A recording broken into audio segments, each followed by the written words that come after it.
And I, for one, as a Muslim, believe that the white man is intelligent enough. If he were made to realize how black people really feel and how fed up we are without that old compromise and sweet talk, why, you're the one that make it hard for yourself. The white man believes you when you go to him with that old sweet talk, because you've been sweet talking him ever since he brought you here. Stop sweet talking. Tell him how you feel. Tell him what kind of hell you've been catching, and let him know that if he's not ready to clean his house up, if he's not ready to clean his house up, he shouldn't have a house to catch on fire and burn down.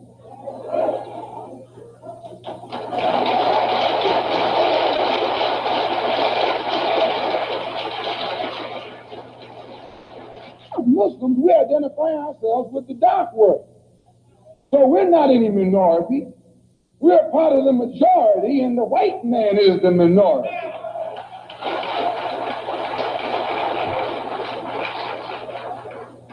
You have to know this to understand us. We don't think any odds are against us. We don't fight a battle like the odds are against us. Why, the whole dark world today is in unity. It's one. If you don't think so, look at the United Nations. When the dark world votes, they vote as one. They get the colonialists out of Africa and out of Asia, telling them to get out. They don't have any nuclear weapons, but they got a solid united voice, and their unity alone is sufficient to drive the oppressor and exploiter of their people out of their own country. You and I need to learn a lesson from that right there. In the UN, the dark world consists of Buddhists, Hindus, Shintoists, Taoists, Christians, Muslims, everything. But they're together. They forget their religious and political differences. They think as one. They move as one against a common enemy. And out of Algeria, he's going. Don't think he's not going. He's going. They're getting him out of Angola, out of Tanganyika, out of Angola, out of Uganda, out of Kenya. He's going from South Africa too. He hasn't got long to be there. All over this earth, dark people who have been oppressed and exploited by those who are not their own kind, strangers, are coming together to get the oppressor off their back. You and I learn a lesson from that. We are oppressed. We are exploited. We are downtrodden. We are denied not only civil rights, but even human rights. So the only way we're going to get some of this oppression and exploitation away from us or aside from us is come together against the common enemy.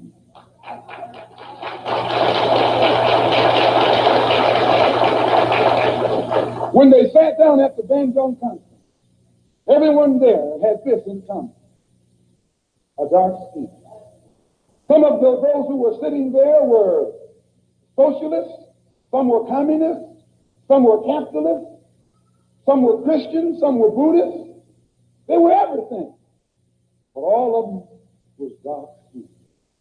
And they looked at that dark skin and agreed that this is one thing they had in common.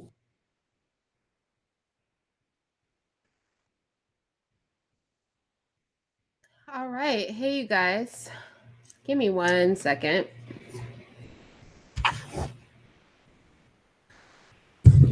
So I really just want to talk to you guys today. I'm going to try to keep my eye glued to the chat. And I'm going to also try not to eat this popcorn I just popped on my stove. I'm old-fashioned, you guys. I pop popcorn on the stove. I'm going to push the bowl away because it's all I've had to eat today. I'm going to try not to eat it. I'm having popcorn with Himalayan, pink Himalayan salt. That's so good. So,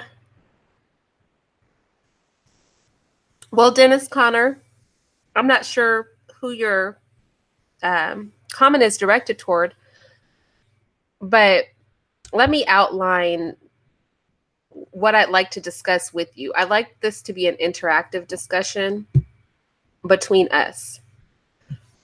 because I've listened to what the individuals taking credit for making the term American descendants of slavery, what they've said.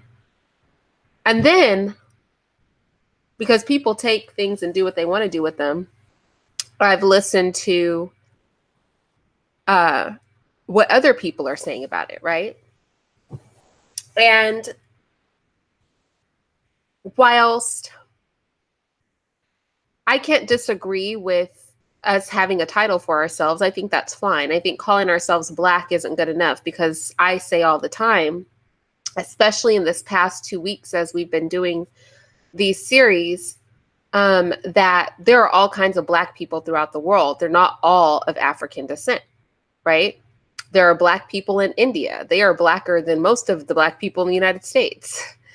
Very, very Black people in India. The South Indians are a Black people, but they are not of African descent. For example, they're not there because of slavery. They're just indigenous to the area. The Aborigines are a Black people that are not of African descent. There are several Native peoples all throughout South America who are not of African descent. And then there are those that are of African descent. So we see this pattern repeated throughout the world. And I don't have a problem with a person from Ghana having a title for themselves, a person from Ethiopia calling themselves Ethiopian, a person from Brazil saying, I'm Afro-Brazilian. I'm speaking obviously of Black people. We know there are people who are not Black in those places. I don't have a problem with Indigenous Australians calling themselves Aborigines. So clearly I can't have a problem with the designation American descendants of slavery, especially because lots of different people have Black skin, and we have the unique situation in that our country is a very literal melting pot. And so there are lots of different kinds of Black people here, right? Every Black person in the United States is not a descendant of American slavery. So I think it's fine, the designation. I don't see a problem with it.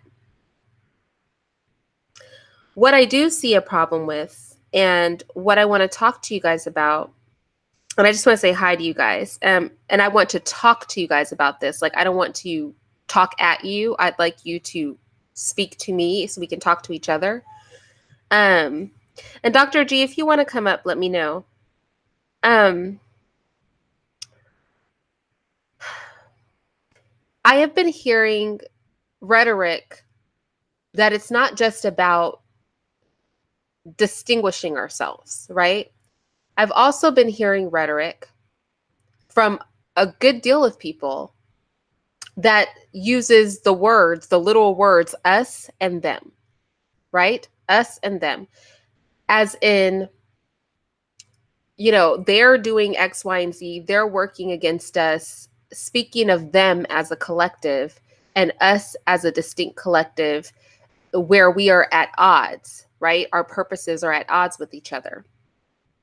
So I want to come to this from two different perspectives. Number one, the argument that other Blacks could come here and they detract from what our white masters, right, are doing for us, or they're using services that our white owners have created for us, is a very irritating thing for me. And my understanding is that Yvette Carnell and some other gentlemen came up with American Descendants of Slavery. Yvette Carnell was educated at a historically Black college. Now, as a woman who knows a lot of people who are part of fraternities, sororities, Black fraternities, sororities specifically, who have graduated from historically Black universities, I want to tell you that their mindset is very different than the average Black person. And they've really been taught the art of assimilation. They love their people, but they do have a mindset that our liberation and our progress is at the hands of a system that was created by people that hate us. Now, that's where I would differ. I don't mind the designation, American Descendants of Slavery. I'm Gullah, so clearly I'm going to be comfortable with that because we've already established that in our private community, right? But so to see that spread wider, I'm with it, But I think that I have a hard time following the train of thought that as far as people who are not Black and immigrants, I give two craps about them because that would make them white to me, right? Because in my eyes, everybody who's not Indigenous or Black is white to me. So I'm not worried about what they come here and do. We know that white women are co-opting things that were created for us. We know that Chinese people are coming over here. White Asians are coming over. White Hispanics are coming over.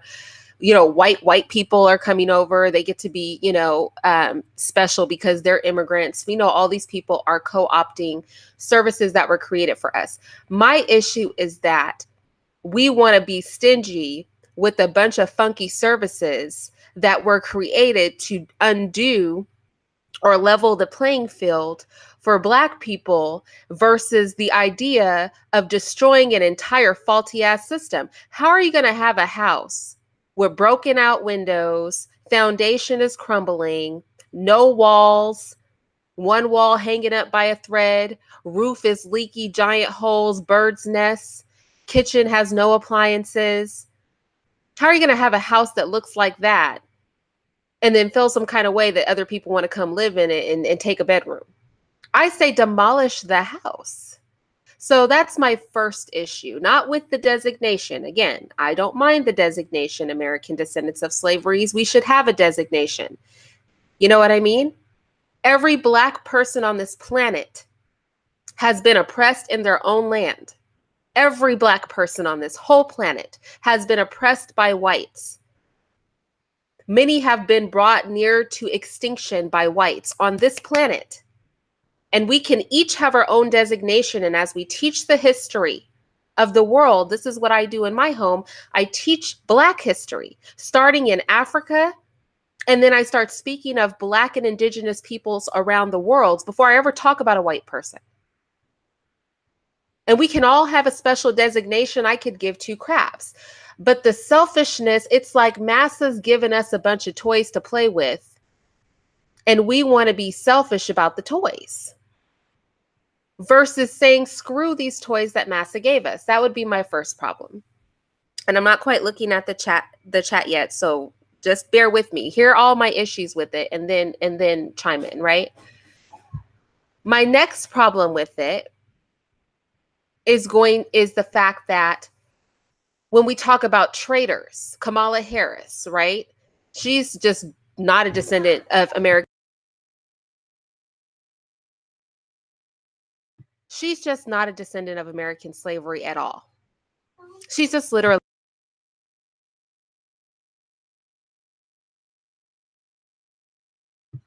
Sorry, my kids are coming in here because my baby cannot stand to be away from me.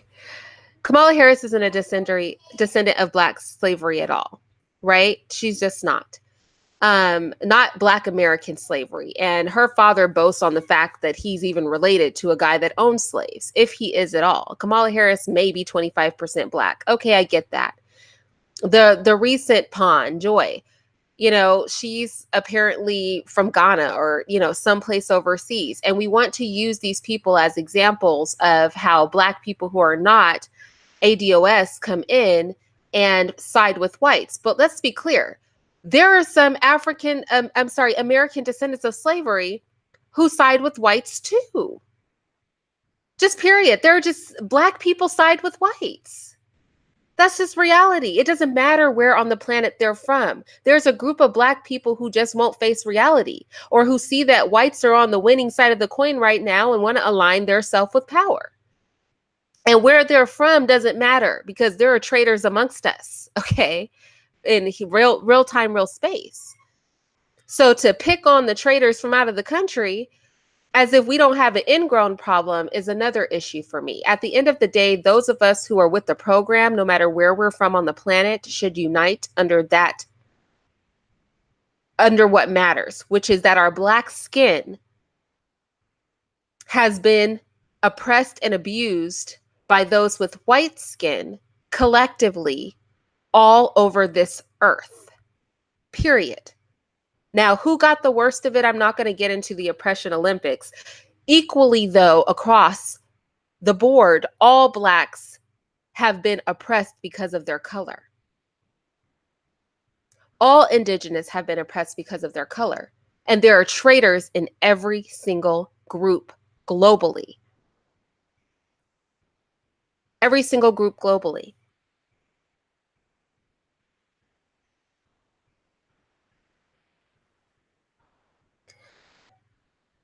So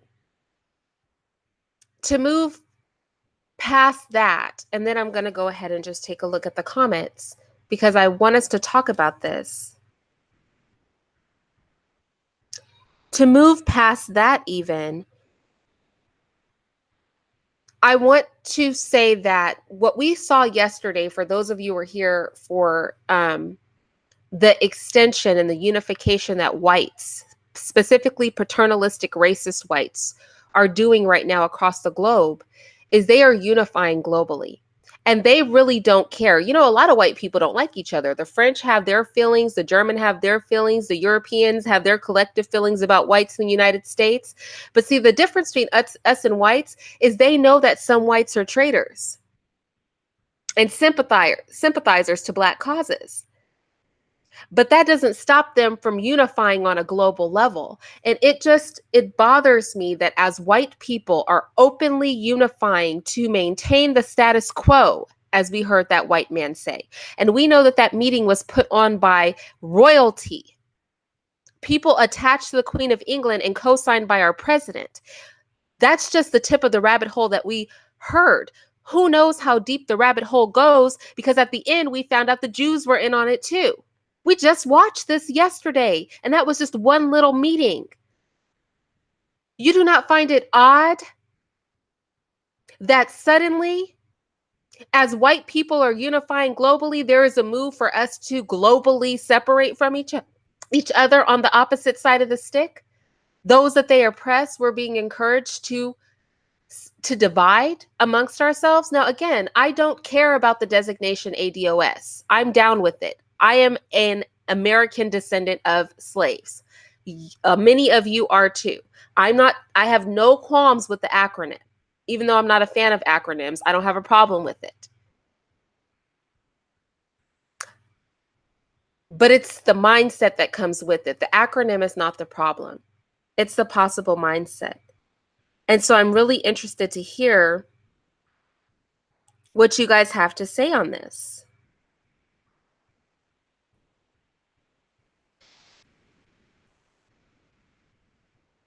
Africans in Africa aren't even standing up to Arabs selling other Africans into slavery. Africa got their own stuff together. Well, let's be clear. What I don't want to do is I don't want to attack each other, because it seems like we can't talk about white people doing something wrong without us attacking each other. We have to be very careful of that, because I see that in every single, like every panel I'm on, every live I do, every place I go on YouTube, because, you know, I don't do social media. I see that our conversations start to turn on each other. I don't know how that happens when we didn't cause this problem, but somehow that happens all the time. And let's be clear, there are Africans in Africa who agree that we should unify globally. And they have no problem with American descendants of slavery or any other Black person. They think we should be unified by our Blackness. We can still maintain our individuality, just like white people do. White people maintain their cultures and individuality. That doesn't stop them from oppressing Black people worldwide, collectively, right? Why are we not able to get with that mindset is my question. Why can't we have our acronym, American Descendants of Slavery, and still be unified? That part I don't understand. That part I don't understand.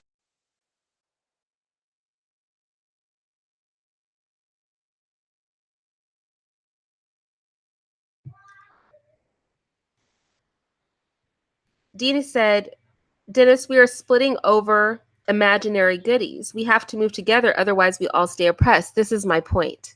And we just heard Brother Malcolm say the same thing. That's why I wanted to play that little clip in his speech. He said they're united in their whiteness, We are united by our Black skin. We can sit across a room from each other, and I could be Christian, you could be Muslim, you could be African, I could be an American descendant of slavery, you could be from Brazil.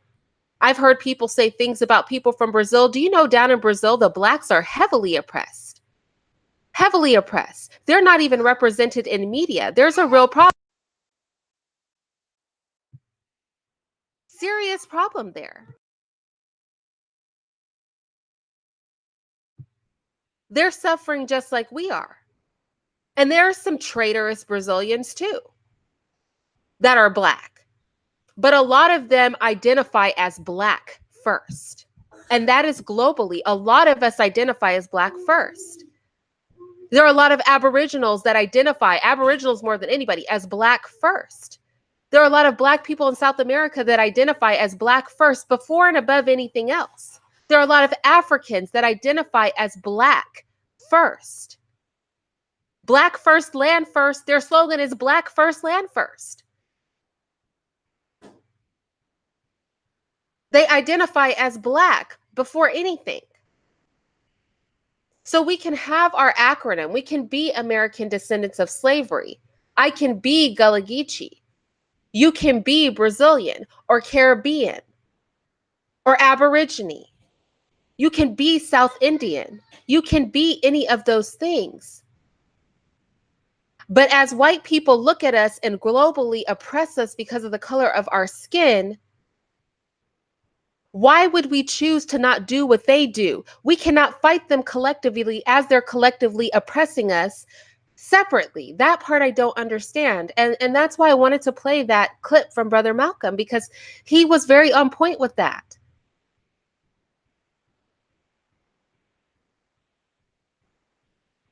How can we be Black first and American descendant of slavery first, or Caribbean first, or Aboriginal first, or South Indian first, or South African first, or Brazilian first? How can we be both? Which one's going to come first? And which one matters more? Are we going to fight for for the scraps that the rich man throws from his table? Are we going to claw each other's eyes out for the scraps that racists throw down to us and talk about who's getting more of the scraps and who's getting more of the meat that they've chewed on and spit out than the next? Or are we going to overturn the table and say, fuck you and fuck your chewed up food? That would be my question.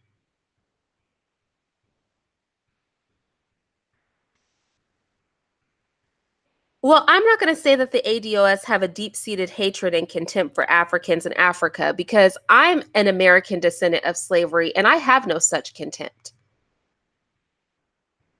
I'm Gullah Geechee, and we maintained a lot of the language from Africa. We maintained a lot of the religion from Africa. None of my people have any such contempt. We all don't think the same. We're not one kind of just a giant one-eyed monster with one big brain. We're individuals. So I don't think that that is necessarily true. Dr. G, would you like to come up?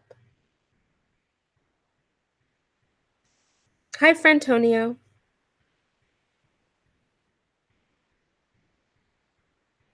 My family has been here for generations, centuries, so I'm American first. You're American first? What does that even mean? What does that mean? What if America's agenda comes at odds with the Black agenda? Do you side with them or do you side with us? This is all it comes down to. Okay, let me send you the link. I mean, that's all that it comes down to. I really want to have this discussion because I want to be clear. I don't have a problem with the acronym. What concerns me is what is behind this acronym. What is behind it? And what concerns me more is we just heard a meeting backed by royalty and the President of the United States to unify white people globally to maintain the status quo of paternalism and racism globally. You don't think it's interesting as royalty, the British royalty, the crown is backing and our president is backing white unification across the world, that there is a push for us to divide at the same time, that doesn't strike you as somewhat odd? Am I the only person slightly concerned about that?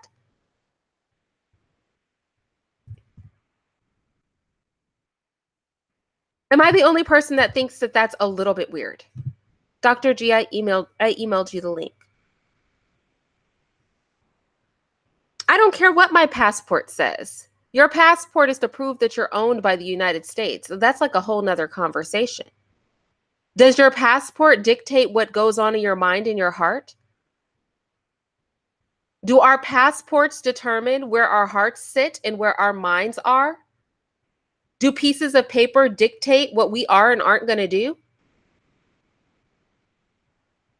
So we're putting a lot of power in intangibles.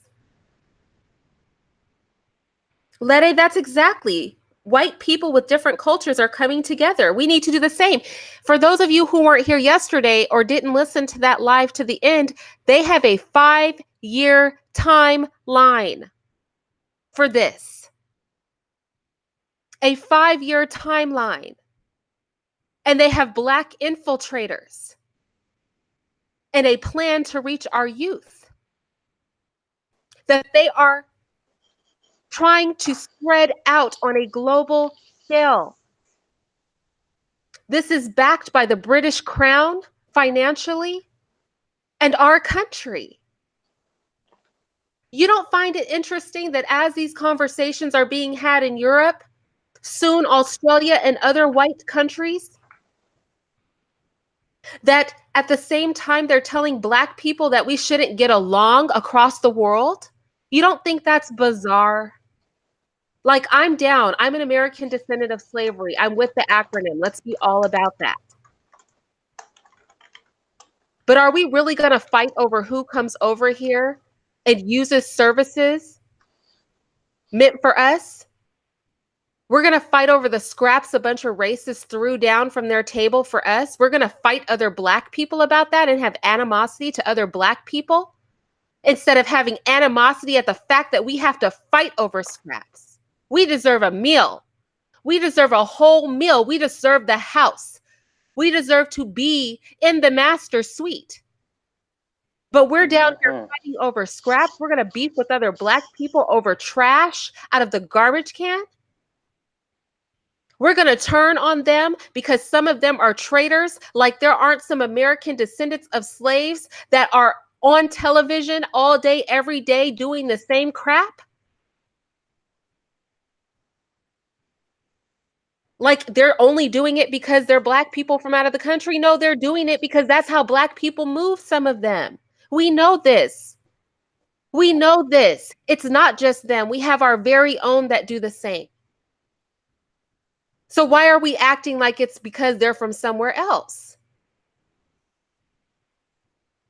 White people have their differences, but they have a 5-year timeline, as we heard yesterday, of unifying whiteness across the world to maintain the status quo of paternalism and racism. So how can we all be Black people having this conversation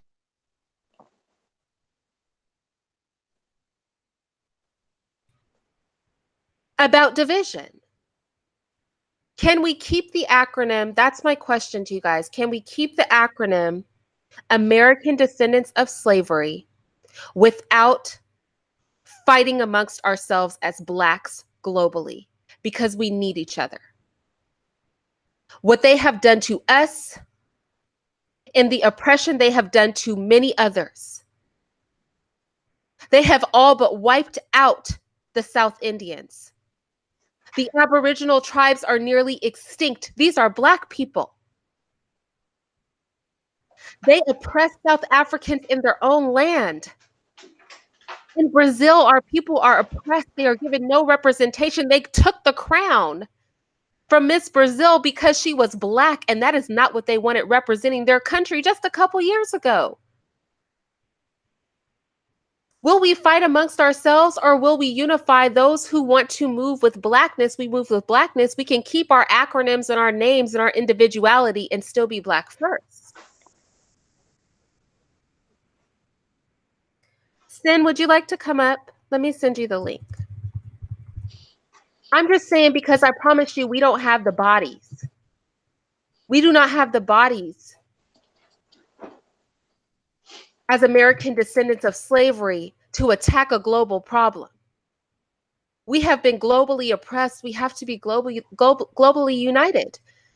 And as far as the little trash that white people are giving us, little special privileges to even the playing field that white people threw down from their big table while they filled their bellies and their pockets, I refuse to fight with other Black people over their trash. I refuse. That is insulting. And with all due respect to Yvette, because she is a very intelligent woman and I respect her,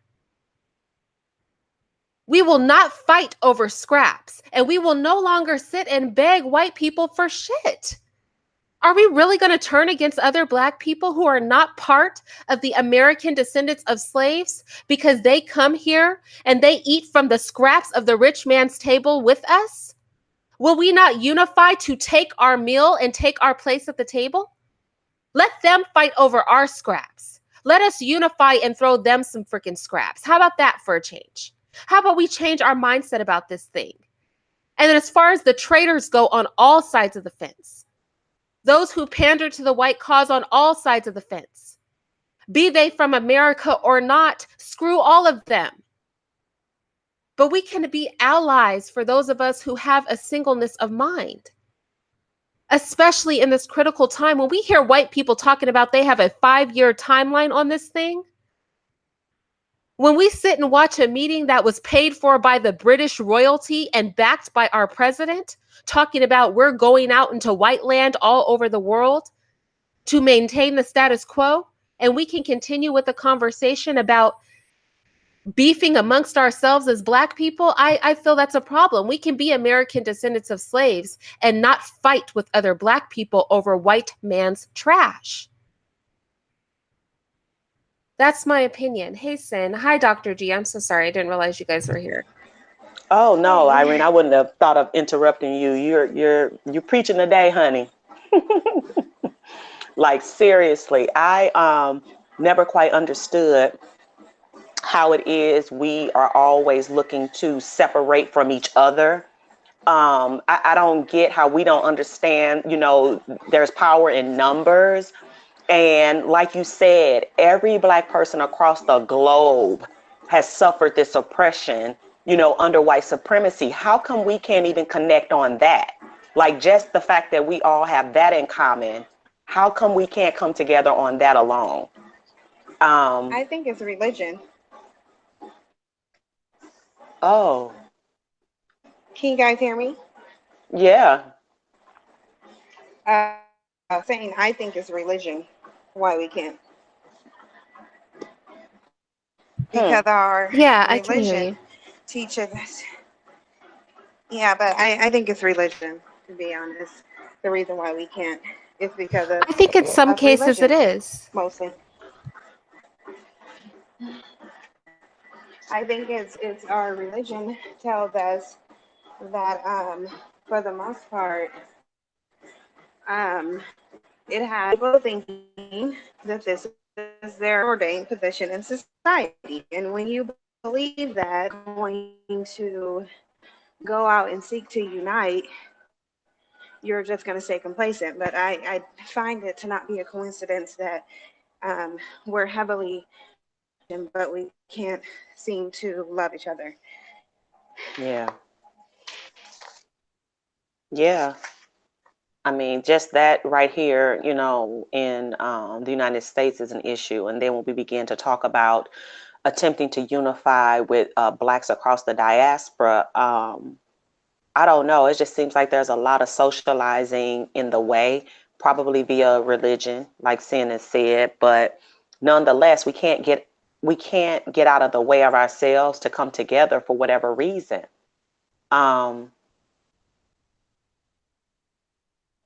Well, Yeah. because if you think about it, a lot of us don't want to align ourselves with people who share a different belief system, religious wise, than we do. And we also, it teaches us to love everyone. and put over ourselves. So of course we're not going to think about uniting with each other. We're trying to get closer to those who represent the God that we think that we serve, which happens to be white. Can you guys hear me? Yes. Okay, all right. I had a mess because I couldn't hear you on my computer, so I was playing around with stuff. I mean, I think religion has something to do with it, and I just want to address something that I saw in the comments. You know, somebody said if you ask Caribbean people if they are Black, they will say that they're not. Well, as a person who has traveled to the Caribbean, I could tell you they think they're Black. I mean, that's what when I'm there, they don't seem to have an issue with being Black. But let's be clear, even if there were some Black people, let's say the Dominicans get picked on this for a lot. Let's be clear, the Black Dominicans know that they're Black. Okay, they do. You need to go there and talk to some Black I've heard Dominicans. that some of them don't. Well, I've heard that some of them really won't even acknowledge the fact that they are.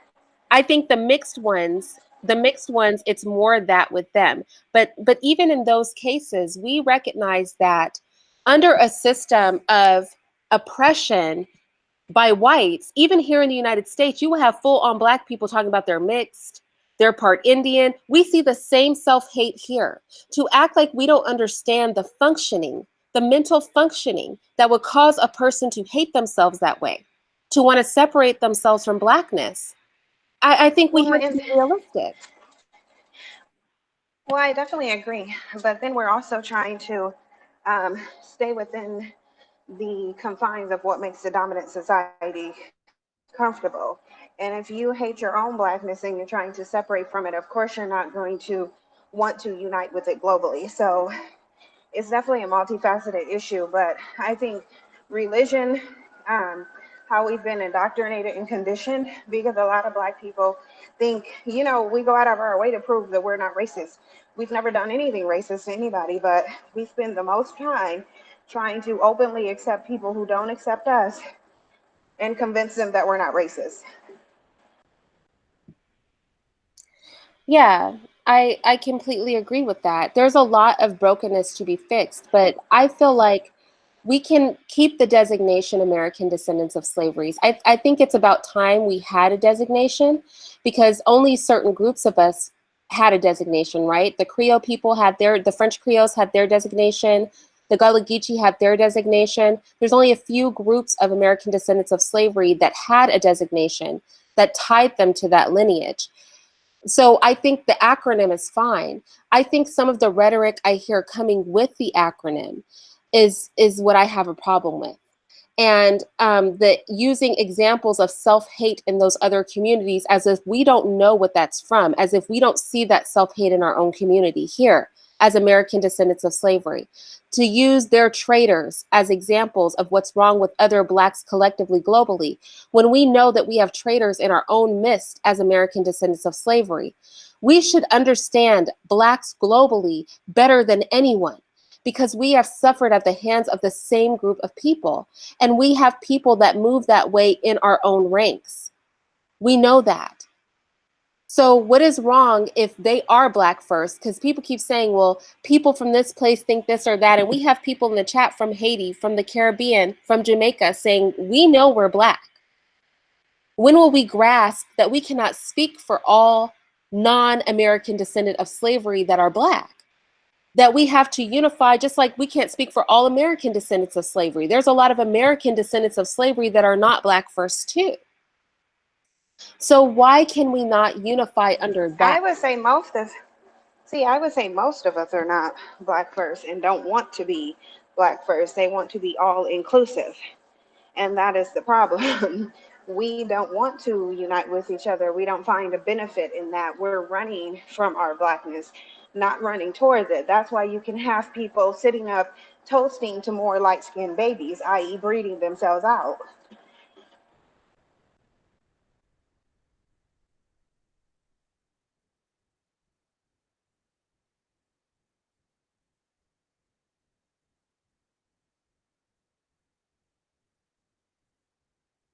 I think, Mika, we don't need power to be racist. What we need is the heart to usurp racism. I think there's a difference.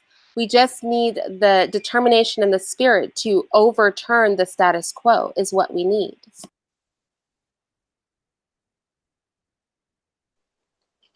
And, you know, the belief system that we can actually do it,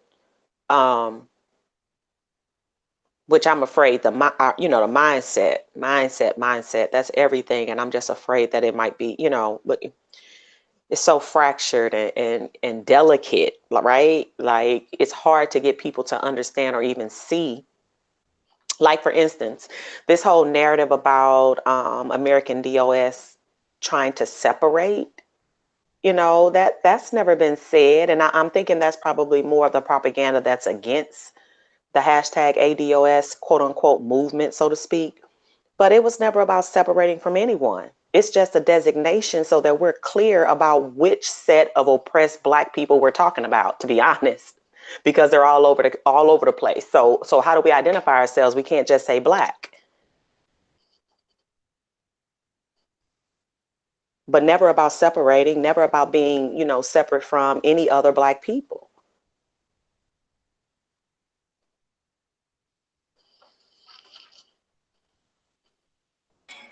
If you guys have a hard time understanding me, it's because I'm on the treadmill while I'm talking. So when I try to deal with this incline, I get out of breath when I talk. But the thing of it is I think it's all about our interest and where our interests lie, and understanding that I would even venture to say globally, the vast majority of us do not see any value in ourselves, whether it's American descendants of slavery or just global Black people. We don't see any value in that. We've been conditioned that we have zero value, and we believe it. And so I think that is the core problem. We should be doing everything that we've talked about, but we're not going to, because we don't believe that's what's in our best interest, is in our best interest.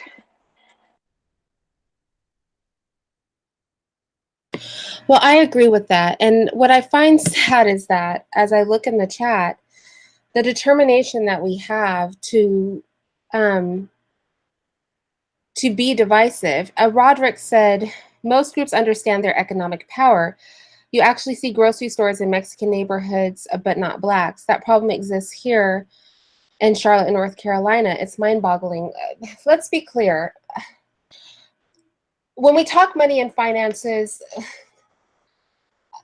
I guess my mind is working like in a different way, because I feel like the current European monetary system with money backed by white banks and Jewish banks, we are never going to win at that game.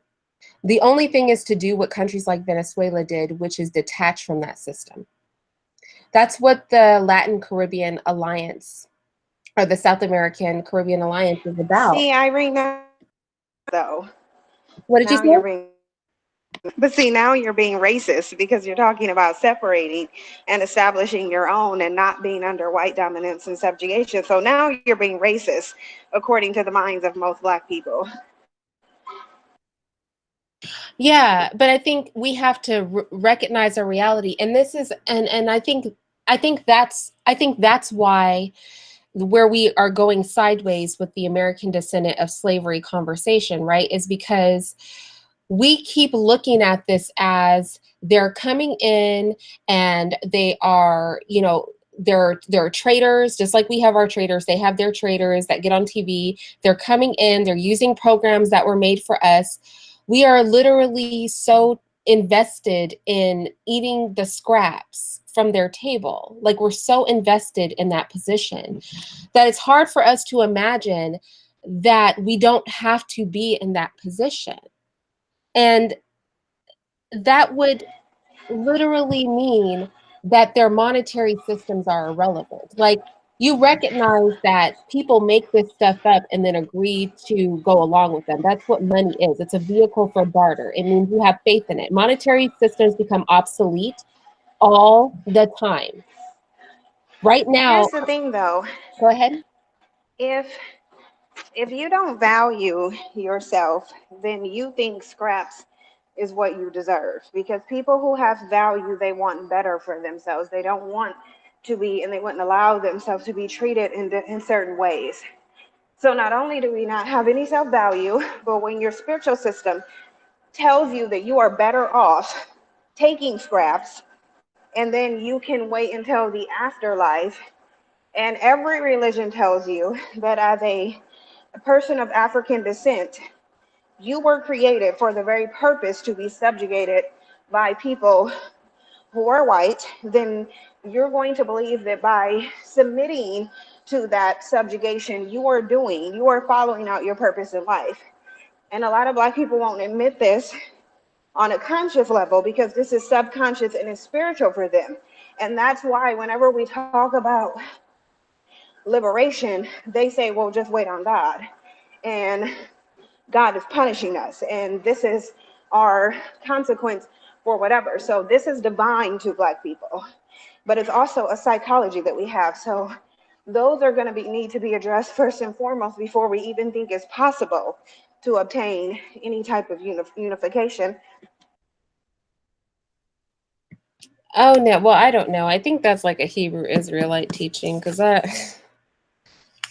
I'm with Yeah. I don't mind like the Hebrew Israelites. They're sweet people, but I feel like at the end of the day we have to be proactive, right? We have to be proactive, and we have to look at it this way.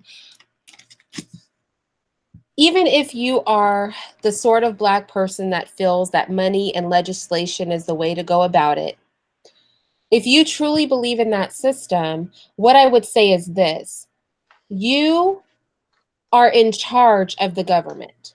So if the government isn't serving the people, you remove the government and then you replace them with civil servants who will do what you want. So even in that, there needs to be more action than acquiescing, right? Even if I take your stance, then I would have to move in that direction and say our government is out of control and they're violating a whole portion of the population, so they need to be removed and replaced. Even if I take your stance, I would say the public officials we have are not doing the work that the people have set forth for them to do. The people, including all of us Black people, right? Even if I believe what you're saying, I would say, well, then we need a Black nationalist party. Even if I believe what you're saying, I would say that our country was wrong to sell out to the World Bank and to the International Monetary Fund, and that's something that needs to be corrected. So even if I believe what you're saying, whether we take the coercive force route or not, we end up in the same place having to usurp the same problems. So we're more in line with each other than you may think. At the end of the day, we can be... Oh, City of Truth is dropping his email. I didn't see that. Dennis Connor in the chat says, name one benefit that ADOS has if they leave America and go to another country, so I can care about another country. Who's leaving? Where we going? Yeah, who's talking about going anywhere? Why do we need to go somewhere? White people, they kept their countries. They stayed where they are. They stayed where their homelands were. And then they went and took everything else. Why is it that white people can understand? I'm sorry, I want to bring this home again because I feel like we all weren't here for the conversation yesterday. We watched a meeting that was funded by British royalty money and backed by the President of the United States, full of ultra wealthy whites from all over the UK, talking about a 5-year plan to indoctrinate Black people and maintain the status quo of white paternalism and racism. This is a meeting that happened within the past 48 hours with people that we know, so it's not a fake or pretend or la-di-da meeting. How is it that we can watch something like that and then start talking about the only thing that matters is what's going on in America? See, the thing is that they're fighting this on a global front, and we want to not think in global terms. American descendant of slavery have a unique history. The acronym is a great acronym. Let's embrace and use it, but let's not be slow about this. All Black people are treated like trash everywhere because they're Black. And no matter what progress you think you're going to make in America, with disregard for every other Black person on the planet, I promise you that all white people view us the same. And they are globally working to maintain a system of oppression. We just heard that said in no uncertain terms yesterday. So why would we not globally work to tear down that system? I'm very confused as to why that is even like a problem. Well, because we don't even share that same global belief system, and that's why you hear so many people going around talking that. So we're not even, that's not even the mental wavelength that we're on. We would be doing really good if we were. And so, Dennis, you say your point. Dennis Connor says, my point is, why should I care what happens anywhere else? And Irene really just laid that out again very well. This is the problem. Why we should care about what's happening anywhere else. You know, it's about that unification. We have to care so that we can increase our numbers, just like the mainstream is doing, just like the, you know. I don't know what else to say, Dennis. I'm trying to get it. People who would say this dumb stuff, like, but we're the only people who would say something that dumb. Like, really. The fact that you even have to answer that and explain that is a huge part of the problem. If we can't even all come to an agreement here on what we're dealing with, you can't, like, and then the fact that a lot of us don't even know why we should care, that's a problem. Right. You guys, we're not talking about going anywhere else. Why should we? It's our country. We built it. We shouldn't be leaving it. We should be talking about, you know, how do we assume power collectively? Yeah, I completely agree with that. And I think we have a much stronger chance of doing that if we are unified globally, especially since they have global control and they consort with each other. And since they consort with each other, an American descendant of slavery problem quickly becomes a problem for all white people if we make a move. Also, when you're fighting a war, right? You have to look at things at different fronts. Our military has tactical forces for the water, for the air, for the ground, technology forces. Do you know what I mean? They create weaponry of different kinds. Why do they do that? Because you need to be multifaceted in your approach. The system of global paternalism and the control that white people have now is something that is spread far and wide throughout the globe. It's not concentrated in one place. We could argue that America is ground zero, though, right? And that as America goes, so does the world. We could argue that. But nevertheless, make no mistake, even when we're just looking at this one place, we recognize that all the Black people here are not American descendants of slavery. If they are not traitors, why would they not be useful to work toward the cause would be my question. And then somebody was asking in the chat saying, well, we don't have Lord monies. That was obviously somebody who watched the video yesterday. We don't have royalty money. We don't have that backing. What we do have is that they're distracted. That's what we have. See, you know, we all heard the story of the tortoise and the hare when we were little, right? The tortoise didn't have the speed or the build of the hare. We don't need to be like them to accomplish things. They're obviously already scared of us unifying on any front. When we talk about what's a Black agenda, when just the creation of the acronym, American Descendant of Slavery, just the mere idea that we would unify in any way is problematic for them. And I feel like there is a co-opting of a lot of these things to have a sort of controlled opposition that prevents us from actually moving forward. So, for example, unifying as American descendants of slavery is a good thing. Then it becomes suspect when that unification turns into separating yourself from every other Black person on the planet.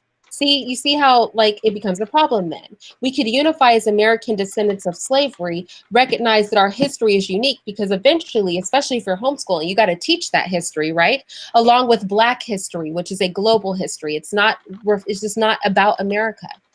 But with that said, we can embrace that with recognition to the fact that the white agenda doesn't stop here in America, and they didn't stop their oppression with Blacks in America. And because of that, there are Blacks globally that will unify with us. There are Blacks worldwide who are Black first. There are Blacks worldwide who have been oppressed by whites to the point that they would join a cause to create a system that is more profitable for people who share our color.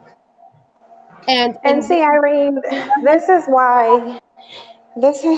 is primarily why I say we're suffering from a learning disability. And I get that people get offended when I say harsh, but the reality of it is most of a significant amount of it is obtained based on modeling, meaning you see what other people are doing, you take cues from them, especially when they're successful, and you model that behavior. So when you have a man who is the most subjugated man on the face of the planet asking why should he care what happens with other people who look like him globally, that is a problem, because you should be able to look at other groups of people and see how they collectively care about what's going on globally with their people, and those happen to be the people who are subjugating you. Why is that not registering to your brain? Like, when does modeling, like, it makes no sense. How do we not have a learning disability at this point? We can't see what other people who are more successful than us are doing and mimic them. I agree with that. You know, Anti-Crab said, isn't the Black diaspora already fragmented? I would say that any fragmentation amongst Blacks globally has been done by whites because collectively we would be too powerful. And I think that should be our first cue. The first thing they did, if we just look at American descendants of slaves, the first thing they tried to do was fragment us on plantations, turn us against each other on the plantation, turn us against each other based on bondness or freeness, turn us against each other based on skin color. If it just on skin color in general, if you were in the house, if you were in the field, if you got a good suit of clothes or you didn't, turn us against each other based on hair, depending on what your hair was like. So we should always be leery of anything that fragments us more. We are fragmented as Black people, but we are in a day and age with the level of technology that is no longer able to be maintained by them. That's why they're looking, if we listen to their blueprint yesterday, they're looking at indoctrination techniques that are not like the ones of the days of old. They're looking to present this indoctrination as cool, present this indoctrination as if it's voluntary. They're looking at taking new approaches because they recognize the control they had before and the ways they had it before are not things that they can maintain now. So whilst they are scrambling, like I said, between the two groups of white masters, the racist paternalistic type and the liberal type who want to commit genocide behind our backs, whilst they are in a power struggle, this is a perfect opportunity for us. A perfect opportunity for us to use a strong hand to better the collective position of our people. And by our people, I mean Black people. And for how long are we going to sit here and act like we don't know how we've got into this indoctrinated mind state? By now, we already know that we were brainwashed, we were conditioned. We already know who taught us to hate ourselves. At some point, you start resisting that. You start reframing your mind. When are we going to start doing that? Because we call out and we scream out a lot that we're not responsible for our level of self-hatred. And while that's partially true, right now we are, because we've known for long enough that we've been conditioned to hate ourselves and to have a mindset of disunity, yet we continue to perpetuate it. They don't even have to work that hard anymore because we've already picked up the torch. So, okay, a couple replies in the chat. Traveling Diva, she made a comment earlier that we were trying to help everybody except ourselves. So I asked her, who were we trying to help? And she said everyone around the world just because they are brown skinned. But I don't hear us advocating to go and help anyone. What we're trying to do is help ourselves. And it's for the reason that Charles M mentioned. Charles M said, right now, ADOS are the 300 Spartans fighting against global white supremacy / paternalism. We have no friends or allies. Exactly. So why aren't we trying to get those allies with the people who look like us, who've gone under the same oppressive state as us, come together and become our own allies so that we are stronger as American DOS or Black people in America or whatever you want to call it. It's just about making us stronger globally so that we even have a fighting chance. We can't unite in America and think that the work is done when white supremacy is global. I agree with that. And I just want to double back because I want to keep saying this because I feel like some of us aren't quite getting it. There is currently in place, backed Right. by British royalty and our president, a 5-year plan to spread the propaganda to maintain the status quo. These are these white people's words, not mine. To maintain the status quo of paternalism and racism on a global scale. But you want to talk about we have to do stuff here in America. Did you not hear me just say, do you need to go watch that video for yourself? That these white people have flown in a black face and a white handler with the help of our president to the UK, and the British royalty backed a meeting where they sat down and laid out a plan of how they were going to maintain the status quo. And you want to say you think we You can cut out, here Irene. first? What'd you say? Irene, you cut out. You Oh, cut I out did? on that last statement, yeah. Oh, I'm saying, we have to like make this make sense. You want to focus on America, they are focusing on the world. They brought can't you guys all know who Candace Owens is? She's a popular little black face that they're parading around on American TV. They brought her and her handler at the behest of the president to a private meeting that was supposed to be 10 people and got upwards of 30 people in it, all backed by a lord. British royalty paid for this, and money sat in that room and talked about the indoctrination of Black people on a global scale and the re-indoctrination of white people on a global scale, starting with the UK, moving into Australia. I forget the other specific places that they mentioned, and a 5-year plan to reestablish faith and adhering to the status quo of racial paternalism and racism on a global scale. And then you guys want to tell me we have to fix America first. When they are worried about America, they already feel that they're winning here. That's why they The Black people are not even doing anything to unify here. So they're saying that as if they've unified or done something here. You can, if the mindset is that you are anti-Black and you support your own subjugation, as long as it appears that you get the approval and the acceptance of your subjugators, then it doesn't matter where you go. Like, we haven't even show that we can unify and love each other here first. They're acting like in the chat room that we've already got that base covered, and we don't. But I think that we might be talking about something that ultimately may not ever really come to pass, where we have total unity here. It might be a situation where we have to start looking at who's down and who's not and moving accordingly. Like, I don't want to talk separation, but when you know what you know and you see the route you want to take and other people don't see it, do you stay back because they can't see where you're trying to go? You know what I'm saying? Like, I don't know what the answer is, but we're just discussing it. And in my mind, if there are people who don't understand what we're saying and are not willing to unify to make this happen, then I don't know. It seems like there'll be some people left behind. I don't know. That's what I'm saying. We don't need unification across the board. Some people aren't going to be with it. Like, you're going to be with it or you're not going to be with it. We can't beg people to come along. And I feel across the diaspora, those who are with it, we need to work with, and all other people, we need to let them do them. Most people will go with power. And those who are going to be traitors, they're going to be a traitor no matter what. Yeah, Right? exactly.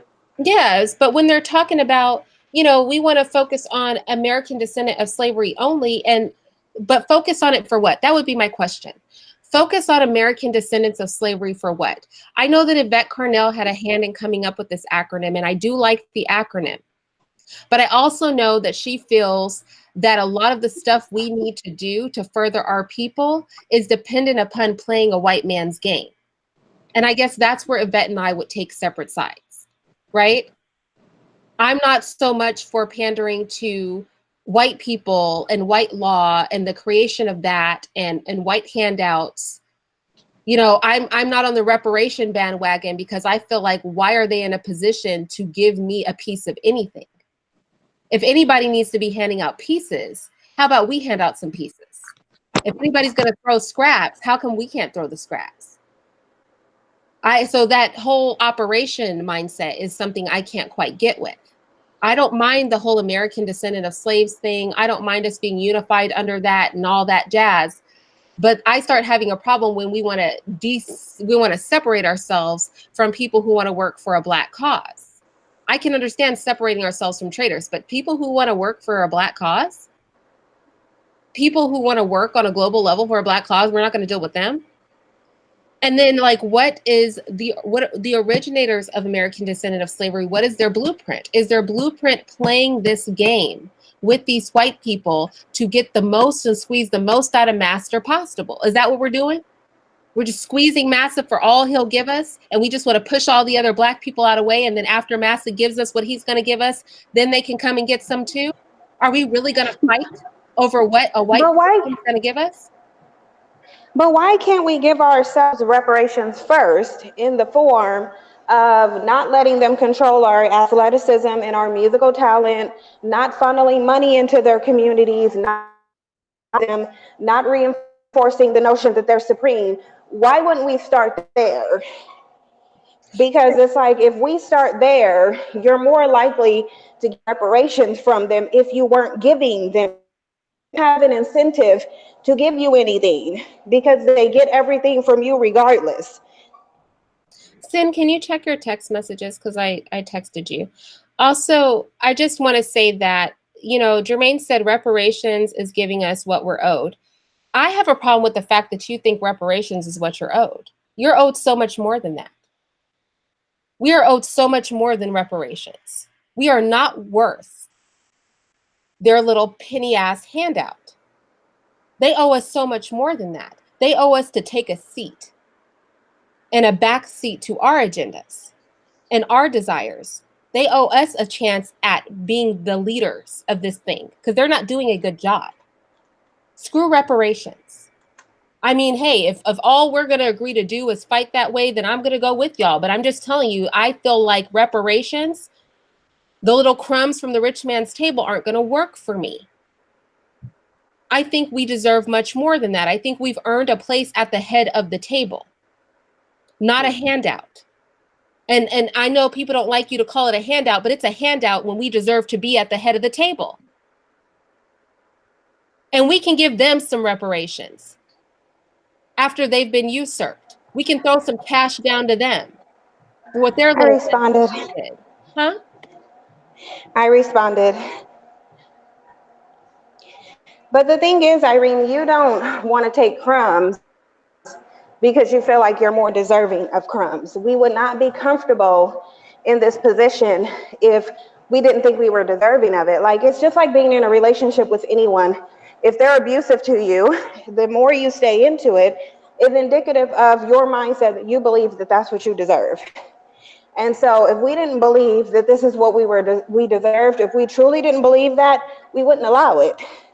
Okay, well, let me just say this. CCT and Traveling Diva, I'm not confused. I'm very clear. We deserve to be at the head of the table. The person who gives out reparations is the person who holds the money back.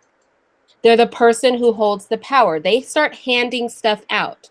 You petition them, you ask them, you beg them, and then they go, okay, my underling, I will give you what you feel you're owed. I want to be the person giving the handouts. I want to be the person, if somebody's going to get reparations around here, they're going to be getting it from Black people. Black people are going to hold the purses. They're going to hold the political power. I think it should be that way. I'm not confused at all. I'm very clear. Now, just because you think that the status quo of white people being in charge and us going to them and convincing them to give us our just due and piece of the pie is a good thing to do, don't think I'm confused, because I'm telling you that if anybody's going to be handing out pieces of pie, it ought to be a Black face. Now, if you want to be given stuff, if you want somebody to slice a pie and hand you a slice, and you think that's the beginning of something, then that's your prerogative. But there is no need to insult my intelligence or my mindset by saying that I'm confused because I don't think that somebody allowing me to have something is sufficient. I don't think that they deserve to be in a position to give me reparations. Let's start there. I don't think that the white authority in this country are in a position to give me reparations. You have these people, ex-KKK members, doing blackface, ardent racists. They are in no position to give me reparations. They are in a position to step the hell out of the way. That's what they're in a position to do. And that's where our mindsets differ. Is, see, in order for them to be in a position to give you reparations, you believe that they are in a position to stay in power. And I don't. I'm not confused. I'm very clear. I think perhaps I'm not articulating myself in a way that some of you can understand. Or maybe your mindset is not in a place where my mindset is to comprehend what I am saying. I don't ask things of people who do not deserve to be there. I tell them to get out of the way. And somebody gets in power who belongs there. And then we can have a conversation about what that person's going to do. Why are we negotiating with terrorists? Make it make sense to me. Why are we negotiating with terrorists? Since when does a nutcase come into your house and start acting crazy and tearing up your stuff and abusing your children and murdering people left and right, and you want to have a freaking conversation and come to some sort of understanding with them? And not only that, but again, it's about even if they were in a position to do that, what would be the motivation? What incentive are we giving? I mean, simply asking and saying that you think that that's owed to you isn't enough. What are you doing to incentivize getting what you're actually asking for? That's true. At the very least, so somebody's asking, so how do we get there, right? I think how we get there, Cynthia brings up a good plan. One, it's disengaging. Right? One is they don't have control over our athleticism. And if there are Black people that want to keep going that route, we don't support them. One, they don't have control and access to our talents. And if Black people want to keep singing and dancing and hopping around for them, then we don't support them. Number two, we totally, if we listened to the meeting yesterday, we found out how important the Black vote was here in the United States. Create a Black nationalist party and then take your not voting selves somewhere. Use force and presence and unify on that level, and then we can start the conversation from there. But the first thing is to withdraw ourselves from the system and make it clear that we are not acquiescing to that. That doesn't mean you have to give up your job today or anything like that. I'm just saying in ways that are visible. By not supporting Black people who pander to their system, such as actors, news anchors, people playing sports, things like that. Those of them who are compliant to withdraw with the rest of us, to create the Black Nationalist Party and make our message clear, to start having real conversations about this thing. And in no uncertain terms, make it very, very clear that we feel that the current racists in power do not deserve to be there. And that we feel no meaningful dialogue can be had with the government of this country whilst they let people who are ardent racists sit at the head of the country, because this country serves the people, and the people include the Black faces. Let's start there. And then as we feel the force of our own power, we can start having conversations amongst ourselves as to what the next steps can be. But those first steps are easy steps to take. All it takes is the withdrawing of your support and the collectivizing of your support elsewhere. Now, that is something we all can do without much life impact. You might be a little bored. You know, I know a lot of us are used to watching TV and doing the sports thing and, you know, listening to the local news. It might mean moving your dollars around where you can. Maybe you need to order some stuff offline. Angel Ramirez Jordan has a great website. You can see all kinds of Black businesses. Order what you can from them. Move as much of your money as you can. And like I said, we need to start. I'm saying the Black Nationalist Party, but hell, I don't care what it's called. So that we can collectivize our voice and make our demands and how we really feel about this system clear. I think that's a great place to start. I'm on board with Cynthia with that. Withdrawing is the first step. And that's easier than we think it is. Right, because I was going to say it's literally the same concept as you raising a child to behave in the manner that you want it to behave. It's all through reinforcement and consequence. And when you say that you want certain things, but you're not willing to administer a consequence if you don't get it, then nobody is taking you seriously. If somebody can do nothing and get everything from you and still misbehave and abuse you and treat you wrong, like, really? It's not that hard. They're going to continue to do it. People don't change anything. They don't give you what you want unless there's an incentive to do so, whether that incentive is avoiding a consequence or getting a reward. It's really not a hard concept. Right. What is your name, Masaki? Masaki, what does that have to do with addressing the historical disenfranchisement of American descendants of slaves? What does usurping and replacing a racist government have to do with restoring what has happened to us? Are you kidding me? Is that a real question? Are you really asking the question, what does collectivizing our power, withdrawing from the system, and making our demand to have these racists removed from power completely before a conversation can even happen, how does that help to restore us? That cannot be a real question. And that's a person who doesn't understand how much this economy benefits from Black people's current mindset and condition. The economy is literally built and thriving on Black self-hate. That's the reality. Again, they're trading it on the stock market in various different ways. You can gamble on Black self-hatred and guarantee you're going to win all the time. Yes, Anthony, Brian, Logan. Starting a new political party. I think that as Black people, we could do that. And what's more is I think we could not only collectivize the Black population, both American descendants of slaves and all other Blacks, I think we could collectivize those who view their self as non-white. I think they would follow us because they're already used to attaching themselves to our causes. The white people have done that work for us. In their attempt to use us to make everybody a minority, they have brainwashed these people into rolling with our causes. We can use the work that they've been doing against them because we know right now they are preoccupied with something else. The same twisted logic that Candace used in that meeting about a Black people that is fatigued with the status quo, and they want to use that to manipulate them back into mental and physical slavery. We can use that same thing to collectivize our people toward liberation. Why not? Why must we? I mean, was it a joke when white people started a new political party? Why can we not do that? And it's not even a political party. It is the Black Nationalist Party. Because again, the politics game is not a game we can play while racists sit at the forefront. How can we even have a real conversation when we know that the conversation is rigged?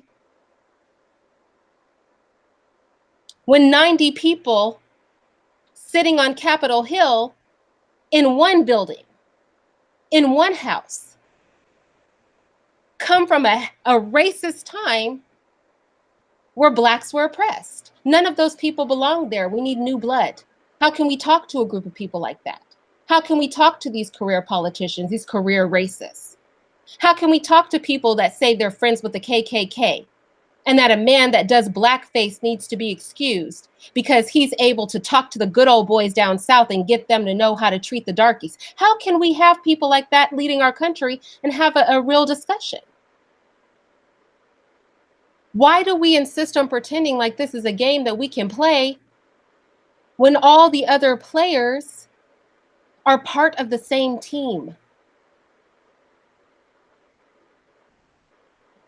It's really discouraging, the fact that you have to explain these things, Irene. It really is. Like, I'm trying to sit over here as I hear the comments that they're making and the questions that they're asking, and I'm not saying what I want to say because I don't want to offend anybody. I really don't.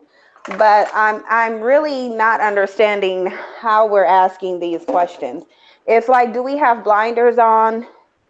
Are we really able to see but not comprehend what's going on in society? Like, that has to be the only explanation for why people would be asking these questions that they're asking. And if you still have to ask them in a society where you have blatant racism, that is a problem. Again, learning disability, where our brain is just not making the connections that it should be making.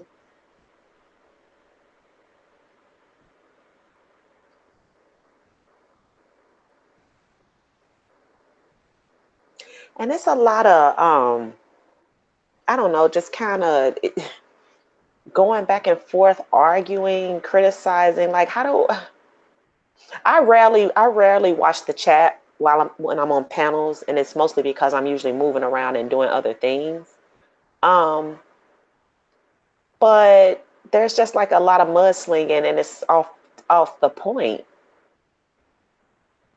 I haven't looked at it because I just spent the entire time on the treadmill. So I was on it before I joined. So I haven't even been able to really look at the chat, but it kind of sounds like I didn't miss anything except a trail of dust.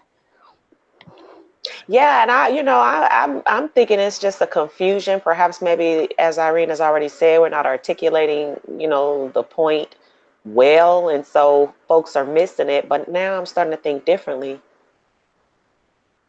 that it's not a confusion, it's just a pushback with negativity. You guys, can we ever have a conversation where we can just talk and disagree, but it not become insulting? Like, No, because they don't want to do anything. And what you can she's disagree, basically, but what's the mudslinging about? it's that Irene is doing a call to action, and Black people don't want to act. And that's why I feel like you're not deserving of a God coming and saving you, because you don't even want to act on your own behalf. And so it wouldn't make a difference if your God came to save you or not, if you're unwilling to, because at some point you would have to act on your own behalf. You would have to. Oh yeah, and based on my knowledge of the Bible and Christianity, no savior, we're in trouble. What are you talking about? You might as well fight. You might as well throw it all to the wind and fight, because your savior is in trouble. You're in trouble. We all are. If we're looking at that, we have fallen short over and over and over and over again. So I'm afraid our savior is pretty pissed. Yeah, Our Savior go is ahead. smart enough to see that we're not learning. Like, I think when Black people talk about the Savior, they assume that the Savior has the same mindset and level of intellect or lack thereof that we share as a collective. And wouldn't our Savior be smarter than us? And if our Savior is smarter than us, wouldn't our Savior be able to understand, if the Savior is reading minds and hearts? Don't you think the Savior knows that you just don't want to do anything? You love your oppressor.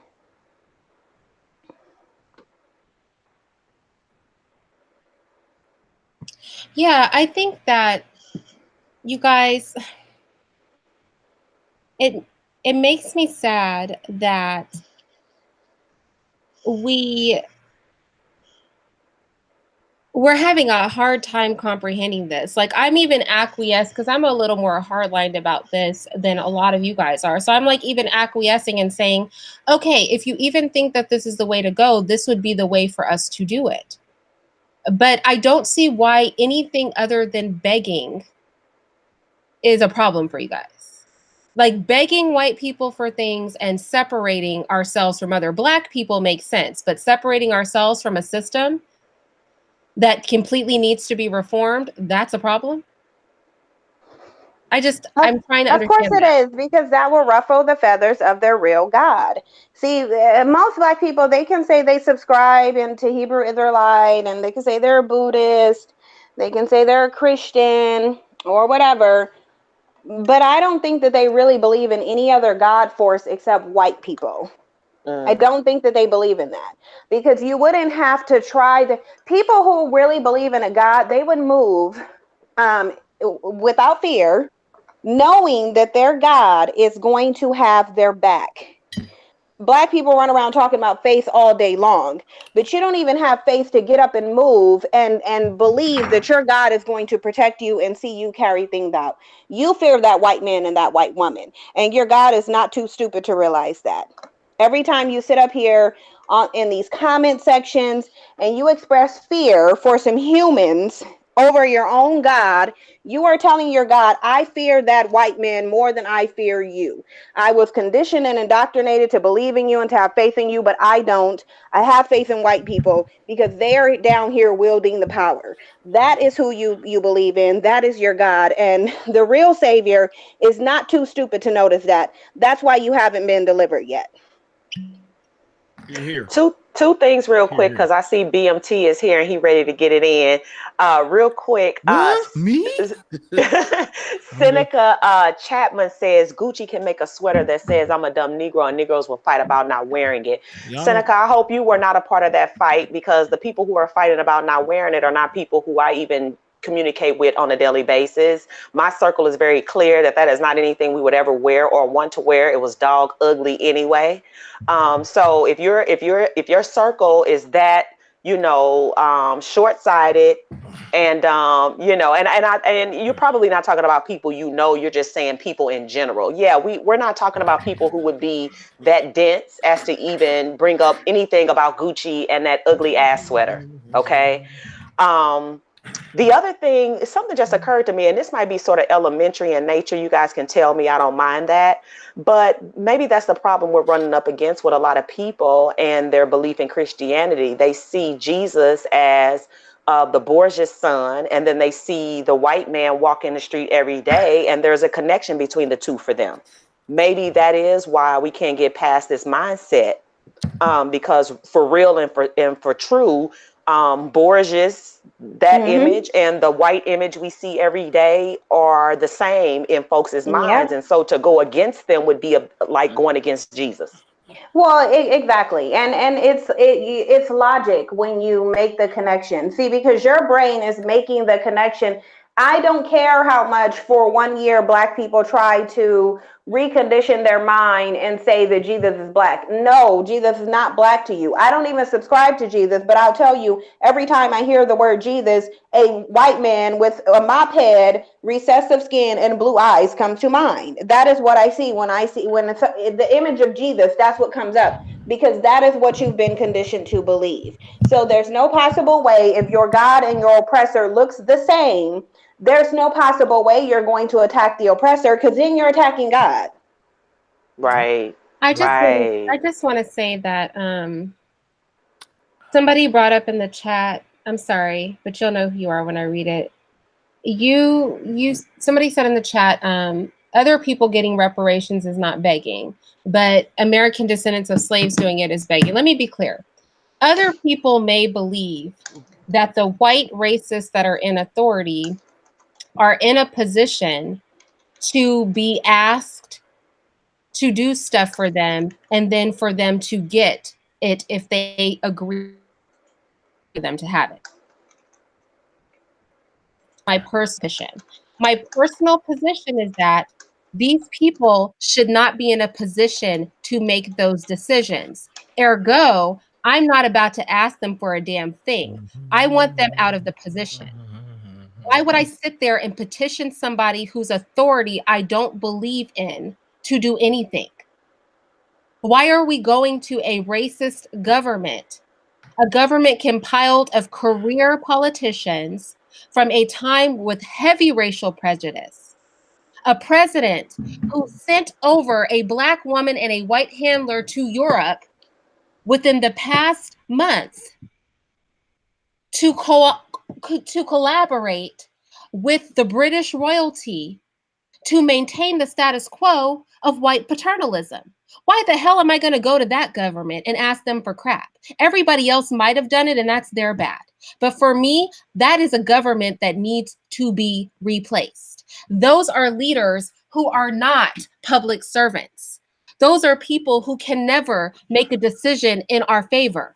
That is a legal battle I'm not about to engage in. If I'm going to engage in a battle, it is going to be to start a dialogue to remove them all. Every last one of them. And if we had Black faces, non-white faces, taking those seats, the question of reparations would not be something that would be so long-standing for 400 damn years.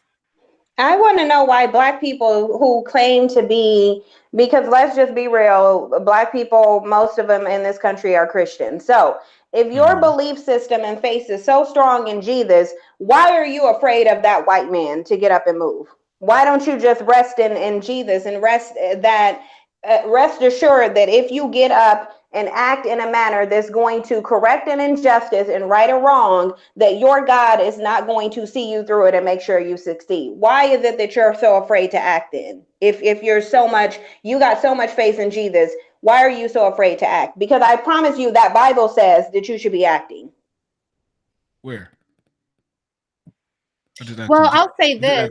Just asking where does it say that in the Bible to go? But I mean, Jesus even said, like, pay what is due to Caesar first, then you take care of the church. So No, I don't know what you mean by that. Like, what do you even mean by that? No. First of all, that's not what it says. It didn't say in the church. That's not what. Doesn't the Bible say faith without works is dead? It does say that. Doesn't it say that? So that means you should move. I'm not even a Christian. Why do I know your Bible? Really? No, but I mean, literally, that's take action, move, take action, work, do something. They're all synonyms. But literally, that scripture about Caesar was specifically about taxes, and it did not say God. It did not say, and then take care of the church. That wasn't even part of that scripture. Well, they were trying to trick Christ, and they came to him and said, they showed him some money. And they were basically like, what should we do with this? Because they were talking about taxes. And he said, pay Caesar his due. So y'all pay your taxes. If you got a social security number, tax identification number, pay your taxes. That's all that scripture meant. I don't think they had social security back then, but well, I'm just saying, I mean, they collected taxes back then though. So that's all that scripture meant. Let's not read more into it or add some stuff. Okay. I get that now. And tithes wasn't even in the form of money, but let's not even go there either. For all the Christians who are devout, and I'm not even one. I'm supposed to be the atheist that you guys claim is a non-believer, but you don't even know the Bible that you subscribe to. It's a problem. Well, I'm not even subscribed to a Bible. I didn't know you could subscribe to a Bible, but I guess so. One of the first things that if you should look up the synonyms to subscribe to, then you'll know what I'm talking about. One word has many different meanings. Okay, no, I get you. I get you for saying that. Congratulations on telling me that. And that's good. Now, I would honestly tell anybody, like, first off, for me, even as a saint, I will tell you right now, like, I separated myself from church and state. Like, I don't play those games. Like, I don't mix up. If like that's like when I saw a bunch of preachers going to an abortion clinic and blessing an abortion clinic, I'm like, the hell is this? Like, what kind of Bible is this that we playing with now? Like, you gotta understand, like, everything now is contorted and corrupt. You don't have to partake in anything. It's up to you if you want to play the game. And it was contorted and corrupt before it even got to you. Now, hang on now. I get what you're saying. That is true. There's a lot of stuff that's contorted and corrupt. It's all on how you pretend, how you want to actually partake in it. Now, the first thing about it, if y'all will truly want power, first thing you got to do is start seeking power within yourself. That's the correct thing. You got to look towards yourself. I'm not looking towards no white man. I'm not looking towards no government. I'm not looking towards anybody else but myself first. That would mean I would have to work to the sweat of my brow and I should get my money up correctly. That would mean I actually had to start participating in putting me and my people into different positions. That means schools. That means actually into the board, school board. That would mean I would have to start putting us in the sheriff's department. Different positions in different areas that influence and have sway over my people. I would want to actually put my people in those positions. Now, we can't talk about big government if we haven't handled small government. So that would mean that for me as the Black man, I would have to make sure that, well, let me start educating my children first. Let me educate my children and my women and start putting us on code. How do we start doing our taxes properly? Because a lot of us don't know how to do taxes. A lot of us are not politically literate. So what that would mean is that I would have to start correcting and teaching myself. There's a thing that we always take our paperwork and just hand it to everybody else and they handle it for us. But see, that would mean that I'm at the mercy of those people. Rather than you saying that, listen, I can take my paperwork and give it to the sister to the left. She handles that. She takes it to her husband. He takes our taxes. He does our taxes for it and say, listen, I'm going to take a percentage of our taxes and I'm going to buy that building. So we're going to produce and we're going to conduct business in that building. The other part of that building in the back room, we're going to educate our kids with a daycare and stuff. See, right there, now you're starting to show some power. Because right now you are separating and you're showing sway that, listen, I can do this and I can certify this building where I can conduct a school as well as a daycare in this facility. Now, what that's doing, I'm showing y'all, I want y'all ladies to hear this. What that is doing is you're separating yourself and you're detoxing yourself from a system. But the thing about it is, to do that, that would mean that we would have to be on one accord about putting our stuff together. That means I would have to be willing to say, listen, if I'm going to do A, B, that means Cynthia would have to do C, D. Irene would have to do E, F, G. And the sister below has to make sure that, listen, all of y'all are correct. I'm going to double check all of y'all shit. Now, in doing that, we don't have to brag about what we're doing. We don't have to announce what we're doing. This is how I watch other people come and maneuver. Black people, I'm not going to lie, we're too goddamn boastful. When we start doing shit, we want the world or we want people to know, hey, look at what we're doing. Hey, no, fuck all that. I agree with some of the stuff y'all said about, you know what? Everybody ain't going to work with you. And that's fine. You don't want everybody to work with you, because if everybody's working with you, that means everybody is in your goddamn business. And for goddamn too long, the Negro American has had everybody in their goddamn business. And because we have everybody in our business, everybody runs our shit but us. It's a fact. It's a fact. It happens every time. Y'all put the white girl in y'all shit. Look what she's got. She runs me too. You put the gay black dude in your church. Guess what? Who runs your church now? The gay black dude. You put the goddamn white dude who said, I like black women in your goddamn movement. Now he's running your movement. The black man sitting down on the corner saying, what the fuck just happened to us? And then at the end of the day, the child is saying, what is left for me? This ain't our movement. And you see, that happens every fucking time. Because we want to put everybody can't fuck with you, Negroes. Everybody shouldn't be fucking with you. There is no friend when it comes to running the movement. All you should see is, what can you do for me? And if you can't do enough for me, why am I talking to you? That's simple. That's how we need to start playing the game. But see, we got this conception that I need you to back me. I don't need you, Negroes. When I get to where I'm getting, and when you see me start doing what I'm doing, you can buy in. No, hear me when I said it. You can buy in. But you will buy in at my terms. Wait. I agree with everything you're saying except for that. Like, at the end of the day, we do need each other. We don't need each other to make individual progress, but we need each other to make collective progress. I mean, that's an absolute fact. Watch out for that collective. Here's the thing. The people in control move collectively. Why we don't seem to understand that we can maintain our individuality, but still use collectivism, I don't understand. The whole point of us having political parties is because we act collectively. The Republicans move collectively. They're individuals who move collectively. The Democrats are collectivists. They're individuals who move collectively. How can we see all these collectives, the illegal immigrants, the Spanish poppy, everybody's moving as a collective to get their agenda? Why would we do something different? It's working for everybody else. Why would we suddenly go, okay, we're going to be individuals. And we're going to be individual, and then you can hop on my bandwagon. Oh, go ahead, ABL. I'm sorry. Yeah, I want to chime in right quick about the whole political party thing. I don't think it makes a lot of sense for us to start a political party because there's a lot of political parties in the United States. There's a ton of them. It's countless political parties, but the reality is that Democrats and Republicans have the most power. So that's why you see mostly them. I mean, people like Bernie Sanders are actually independent, but then when it came time to be the president, he runs as a Democrat. Same thing with Rand Paul. He's actually a libertarian, but he ran as a Republican because that's where you're actually going to be able to get power, to be able to get funding, and to be able to win. And the way that our system is set up with the House and the Senate and the ability to veto and pass laws and stuff like that, you got to vote as a collective as either one or the other to be able to get things done. So if you're just one person of one party, you're going to have to vote one way or the other. And you got to do that consistently in order to be able to have anybody support you in that system. So political party, that's not really necessary. You could do a political action committee, AKA a PAC, or some kind of organization, just like Deontay Johnson. He has Black Conservative Federation, something like that, a 501c3, 501c4, something like that. A political party don't make no sense. An organization, a PAC, something like that, where you can organize and get people to, do certain things that way. So you can have collectivism without going down the road of a political party, because that's a whole different ball game that won't really have any kind of effect when you're talking about the system as it stands today. Do a political action committee or some kind of organization to be able to galvanize yourselves that way. That's all I wanted to say. ABL, I got a question.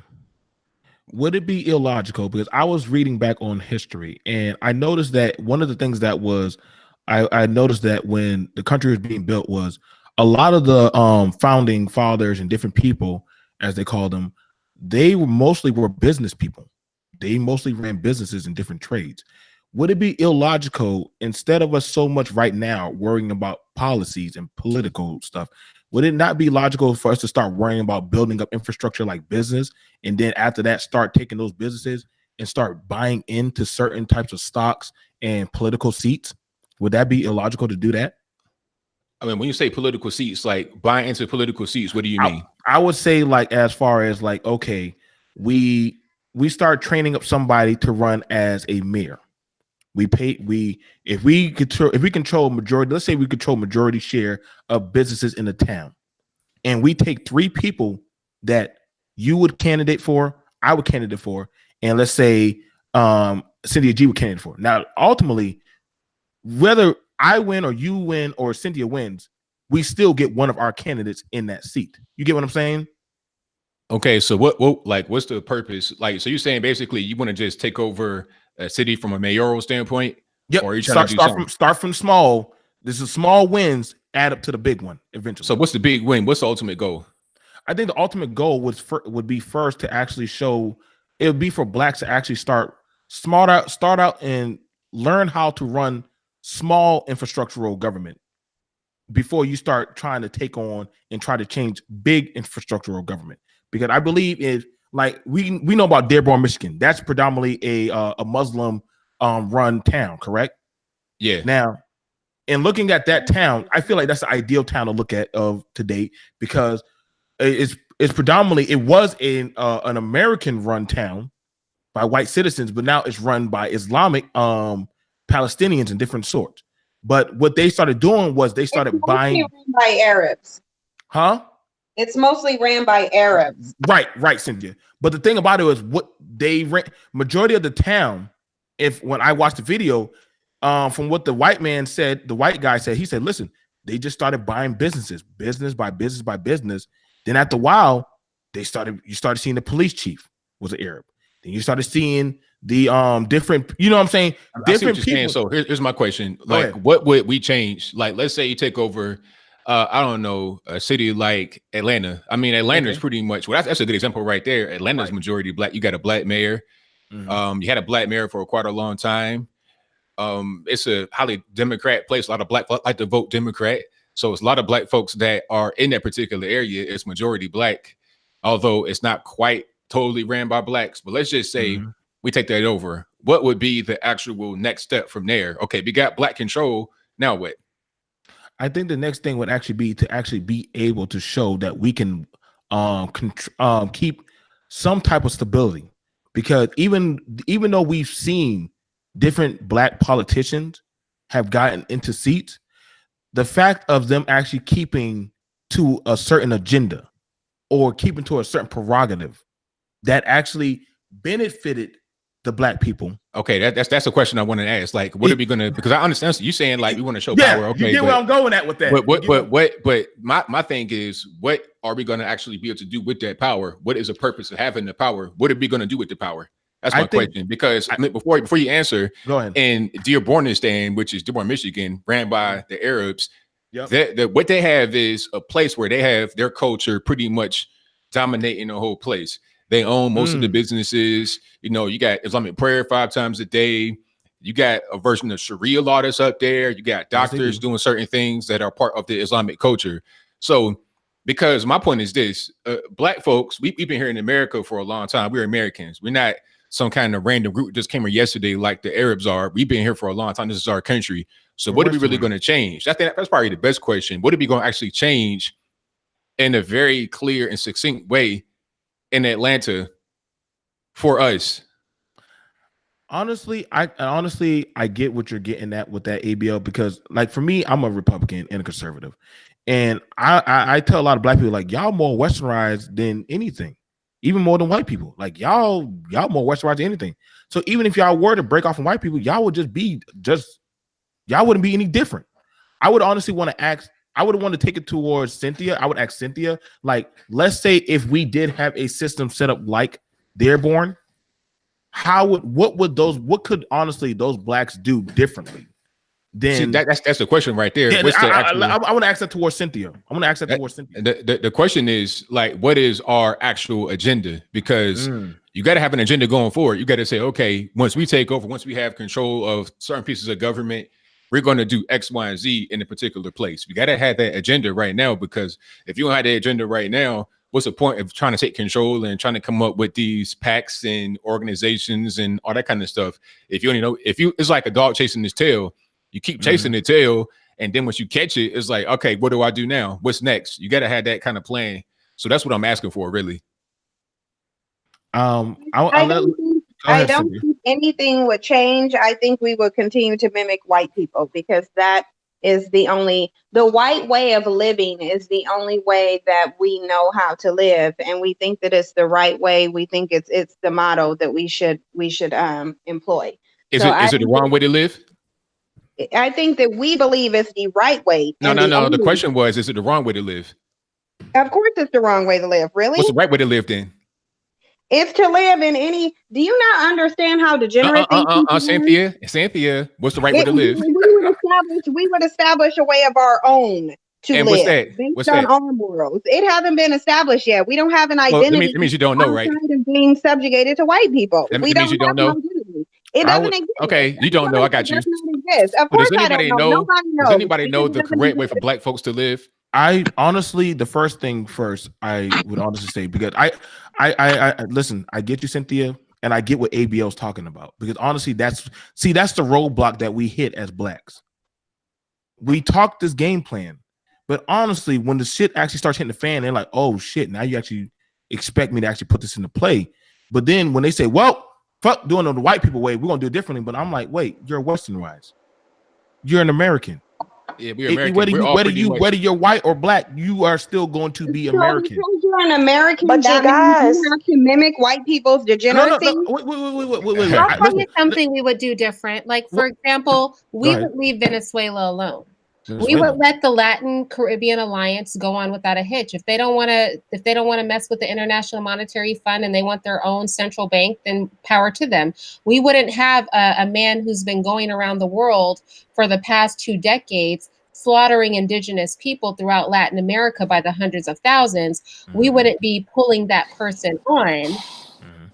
Do you know what? Oh, that's a good picture of you, Nyla. We wouldn't be pulling that Thank you, dear. person on and enlisting them to tear down Venezuela. They're from a humanitarian aspect. Wait. You said to tear down Venezuela. Venezuela's already torn down because of the starvation going on due to But socialism. that has nothing to do with us enlisting a hitman. In other words, we don't. In other words, leave those smaller countries alone. Have we done that? Right. We wouldn't get into the junk with the European countries to try to dominate every other country. We wouldn't go out and enlist people to massacre indigenous people globally. Like now, is that a white way of doing things, or is it a certain kind of political? I think it's a white way of doing things. Because you got a lot of political people that happen to be white that are against foreign intervention and stuff like that, including Donald Trump. Donald Trump has pulled troops out of Iraq and Syria and Afghanistan. It's interesting you say that because Donald Trump I'm telling the truth. Am I lying? No, why do you have to go from panel to panel caping for white people? Like you just I'm telling the truth. Am I lying? If I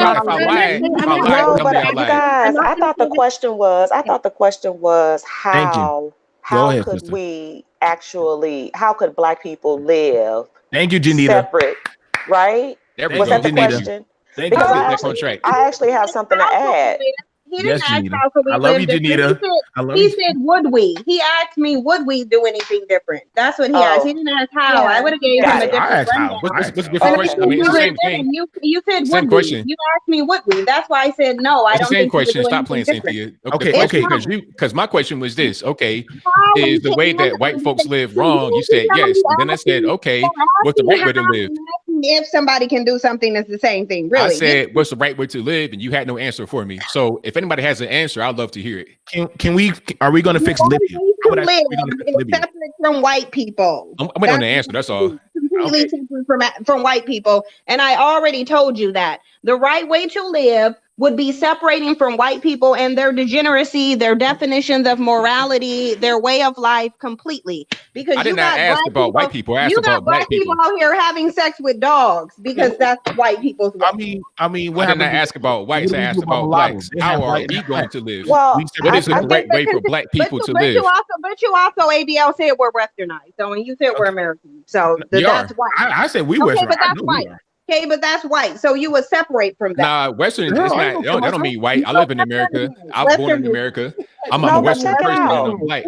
I'm sorry. Can I just interject? Can we? And then I'd like to hear Nyla's opinion. But can we agree that the one thing that we would do differently is we don't have a history seated in paternalism.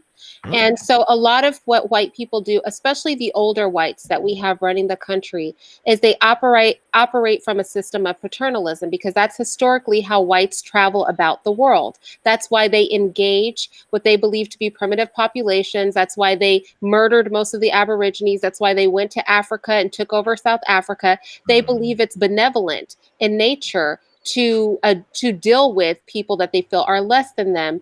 And sometimes that benevolence includes their extermination. So I think right off top, because we don't have a history of that being our legacy collectively, that things would look differently underneath us because we're not coming from that place historically. So I think, that would be just at its core, what would make a Black-led system different. And I think the goal would be to replace a lot of those faces with non-white faces. Would we try to fix Libya? Are we going to fix Libya? I'm just asking. How are you going to fix that? That's their situation. I mean, do you want to be interventionist or not? I don't know. But that's pretty bad for blacks right now. I mean, that was a bomb. I mean, that's bad. That's bad for blacks who choose to go there because Libya is not a black country. Libya is an Arab country. You got a lot of blacks that are coming from sub-Saharan Africa trying to get to Europe through Libya, and then they get caught up in sold as slaves there. That's their fault for going. I was gonna say the fact that he thinks Libya isn't controlled and influenced by white people is really, really interesting. I didn't say anything about who was controlled by. I'm just telling us the situation about the slavery that's going on. We gonna help them. I get ABL that you just want to argue everything, but I didn't say anything about who was controlled by. I'm just telling you the situation that's going on with the black slaves. The slaves that are going there are not from Libya. They're not Libyan. They're coming from sub-Saharan Africa trying to get to Europe. Right. Yes. Like I said, I have a friend that he's ex-military and he went there, and they're buying dark-skinned blacks, African. Yes, that's correct. They're literally I'm like, wait, so you're saying you have to go over there? He said, well, I'm buying people's freedom. I'm taking my personal money as well as different profited money, and we're buying blacks. Mind you, these people are beating half to death. They're buying children. A child only costs $300. But check it out though. I mean, the thing about it is, how did they get there? They're not Libyan people you're talking about. Yeah, they're not Libyan. They're from different parts of Africa. So how did they get there and why? That's the question you got to ask yourself. The men that are trafficked in. But I they think get because they come there voluntarily to try to get to Italy and stuff like that. They're trying to go through Libya and go out 24 miles, and then they call for the Coast Guard of Italy to come rescue them to bring them to Europe. That's what's going on. And before they get to the coast, sometimes they get caught up by the human traffickers, and then they get sold into slavery. That's what's happening. It ain't like anybody kidnapping them or something like that. They're going there voluntarily. Then they're getting caught up.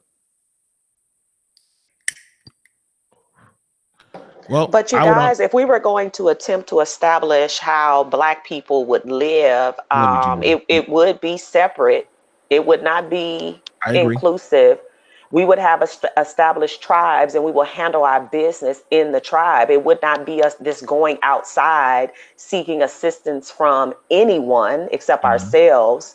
We have a culture, you guys, and an established way of how we lived, and it worked. Okay. I don't know if we can get back to it because our mindset has been so conditioned that we don't even really like each other. So I'm not sure we could get back to it, but there is a history and we did live it.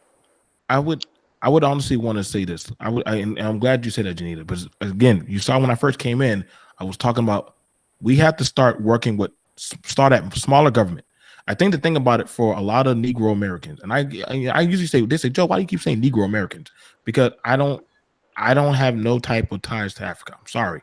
I don't. I can never tell you where to go. I will never tell you. I can't speak any of those tongues. I speak more Arab than I speak than any of the African tongues.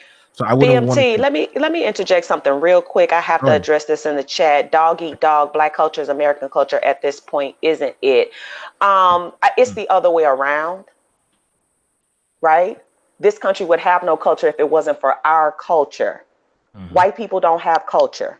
Well, they do, but it's pretty much consumed with raping and pillaging and savagery.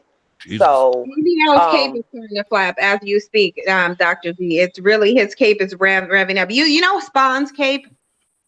Have you guys seen Spawn's cape? How before Spawn gets ready to go, his cape starts? That's ABL's cape when you mention white people. Let's not get into the ad hominem, Cynthia. It's not even an ad hominem. Let's not do that because there's a lot of material over there. But I don't want to do that because I'm a gentleman. I'm a gentleman, so I won't get into the negativity. Let's just talk about things the way they are. If you want to say that I'm caping, give me a reason why I'm caping. Why am I caping? This is why I drink. Can I ask? But ultimately, you guys, our culture has been appropriated. We have it. As a matter of fact, there is no culture without our culture, especially in America. I'm gonna go back on mute. Okay, can I ask Nyla, because she put up a post recently that said that American descendants of slavery was not about essentially hating other types of Black people. So I'd be interested to hear, like, I don't know how much of this you heard, Nyla. Do you have any thoughts? Know what the subject.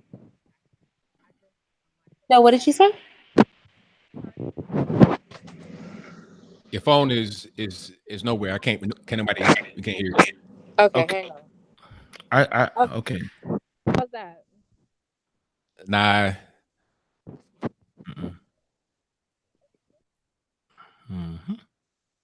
I swear, Black people cause me to drink more. I swear, I'm gonna end up. I mean, you can't be drinking, man. I don't drink or smoke or do nothing, man. I'm a teetotaler. God damn it, man. I strive to be like you, man. You ain't goddamn sober life, man. Do it. Got to do it, cause. I'm trying, man. But these Negroes, man, they keep. Now I got people calling into the show now, and they be saying all kinds of shit. You can't let these Negroes on the goddamn cell phone, man. They start telling you some dark shit on the phone. I'd be like, goddamn. Thank you to Gabe A for the donation and Irene's chat. I really appreciate you. He says ABL props. I really appreciate that. Shout out to you for donating to Irene. Big up. I would want to ask the question. I want to ask the question of the ladies. Do you think we should start investing in our own type of private schools first, or our own private entity of businesses? Both simultaneous. Well, I mean, which one first? I mean, okay, so you would say, but I'd say which one first? Let your businessmen set up the businesses, and us educators will get the schools popping. Okay. Because I feel like that's something I don't see a lot of us pushing. You get what I'm saying? You get what I'm saying, Nita? Like, I feel like I love seeing, and I push hard and I promote a lot of teachers, especially Black teachers. And the thing about it, I said, listen, have you ever thought of homeschooling? Actually, I got 5 teachers in the state of South Carolina. One of them is teaching welding. Another one is actually teaching elementary school from pre-K, and she got kids that are 8 years old already doing algebra. And the thing about it is, I'm like, we need more people like you. And I asked people, listen, I know you're only paying her $200, but can we pay her $300? And they're like, dang, Joe, why we got to pay her so much money? I said, because if we start to back her and we start to properly build, we ain't gonna lie, Blacks, we're not doing that strongly in school like we used to. Strong. We need more of our people competing in school and for classes, for seats. I'm getting tired of us having to depend on affirmative action. When we say we need affirmative action, that's saying that you need the government to get you into a school. You're not getting your own stuff into a school. Do y'all see what I'm saying? It's no, that's not true. That's not why it was created at all. You know that we were. You know that we were using it. Wait, you know that we were kept out of some institutions based on our color. But this is my whole point: is that it's not needed. Hello, Irene? I think that the reality is we know that affirmative action was created because we weren't allowed in certain spaces. And this is my whole point. We wouldn't need these programs if racist people weren't in power. That's just my whole point. That's okay. Why I'm like, why we keep trying to play games in a system that is designed and built and ran by people who are racist at their very core. That part I don't understand. No, I get you what you're saying. I get you what you're saying, Irene. But I believe that I can get just as well as a good education at Harvard than having to go to Duke or Yale. I believe that I can qualify just as well. Like every episode now, I always try to bring up a Black inventor or business person like CJ Wright. She's a Black millionaire. She did it during slavery times. She sold products. She was a salesman. I feel like, why do I need to go outsource to get the same validation if I can just go to Cynthia G's school and get the same validation for law and compete just as good? I mean, we're not going to pretend like we weren't always included. But the thing about it was, because we weren't always included, we understood that, listen, that man is not going to let up off of you. So you need to fight harder.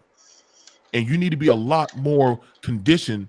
Like, it's the fact is that we're trying to get into these places where me telling myself I need to get into where he's at means I'm trying to sit where he's sitting at. I don't want to sit where he's sitting at. I want to sit above where he's sitting at. I want him to acknowledge that, listen, I came from there and I'm still kicking your ass. And what that says is that we got strength from that damn dusty old school that you talk down on. But I want you to understand, white kids aren't trying to get in goddamn Yale anymore. They're trying to get to HBCUs. They're trying to get into those. Yeah, those are white schools too. No, they're historically Black colleges. They were made by us. No, I'm aware of what the acronym is. And no, okay, but I'm saying I'm not going to say those are white schools. Those are our schools. No, I think you go too far when you say there are schools. They should be our schools. They sound like our schools. They have an acronym that says they're our schools, but their agendas are very not much our agendas. So, I mean, what college is ours? Or do we have a college? I think there's a lot of places we need to get. I think there were a lot of places we tried to get, and a lot of that work was torn down during segregation or desegregation. Because the thing about it is this. The thing about it is, I want us to stop being ashamed to put our faith in being Black. I really believe that. I really believe that Blacks have lost the faith to say that I'm proud and I put my faith in Black education, Black business, Black schooling, Black politics. We're not going to lie and say that this is something that we're not receiving. Even down to the point where it comes to black man trusting in a black woman trusting in a black man. The faith is vastly skewed. So we got to ask, when do we start actually putting our hand and trusting in that, yo, you're going to come through for me, because that's all we got. Nyla, did you fix your sound, or is your device still kind of wonky? Oh no, she may not have fixed her sound. I'm driving, so I'm not sure if it's still gonna be acting up. And I'm in the burbs, so you know how that is. Okay, we heard you that time, but oh, yeah, you heard like, me? yeah. Okay. So I didn't when I came in, I didn't know what you guys were talking about, so I wanted to speak to the topic. Can you bring me abreast? Because I just took the link because I was available, but I didn't know what the subject was. Yeah, basically, is it okay to embrace ADOS without separating ourselves from the rest of the diaspora? Is it okay for us to separate? Yeah. I think that we're separating basically like into a tribe or ethnic group. And I don't really see the problem with it because we don't really have an identity that we chose for ourselves here. And you know, like yourself, you can choose Geechee, right? Geechee Gullah. Yep. I think BMT can choose Geechee Gullah. I have friends that can choose Creole.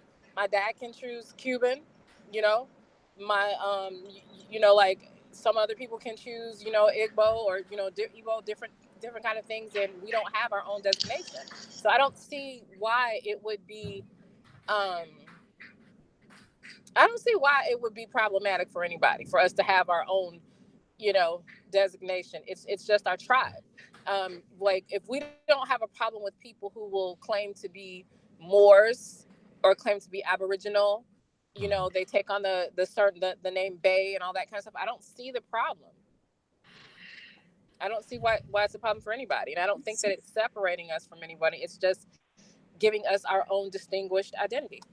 And I agree with that side of it, but what do you think about people who take it a step further and want to and this is just what I'm hearing, is I'm hearing a lot of people say that this is not just about distinguishing ourselves as American descendants of slaves, but also to make because they feel that people who are not American descendants of slaves are coming here and reaping the benefits of things that were created for us, and taking the places and getting into spaces that to represent us when they aren't a part of us. And my argument was that it's kind of like fighting over scraps from the rich man's table.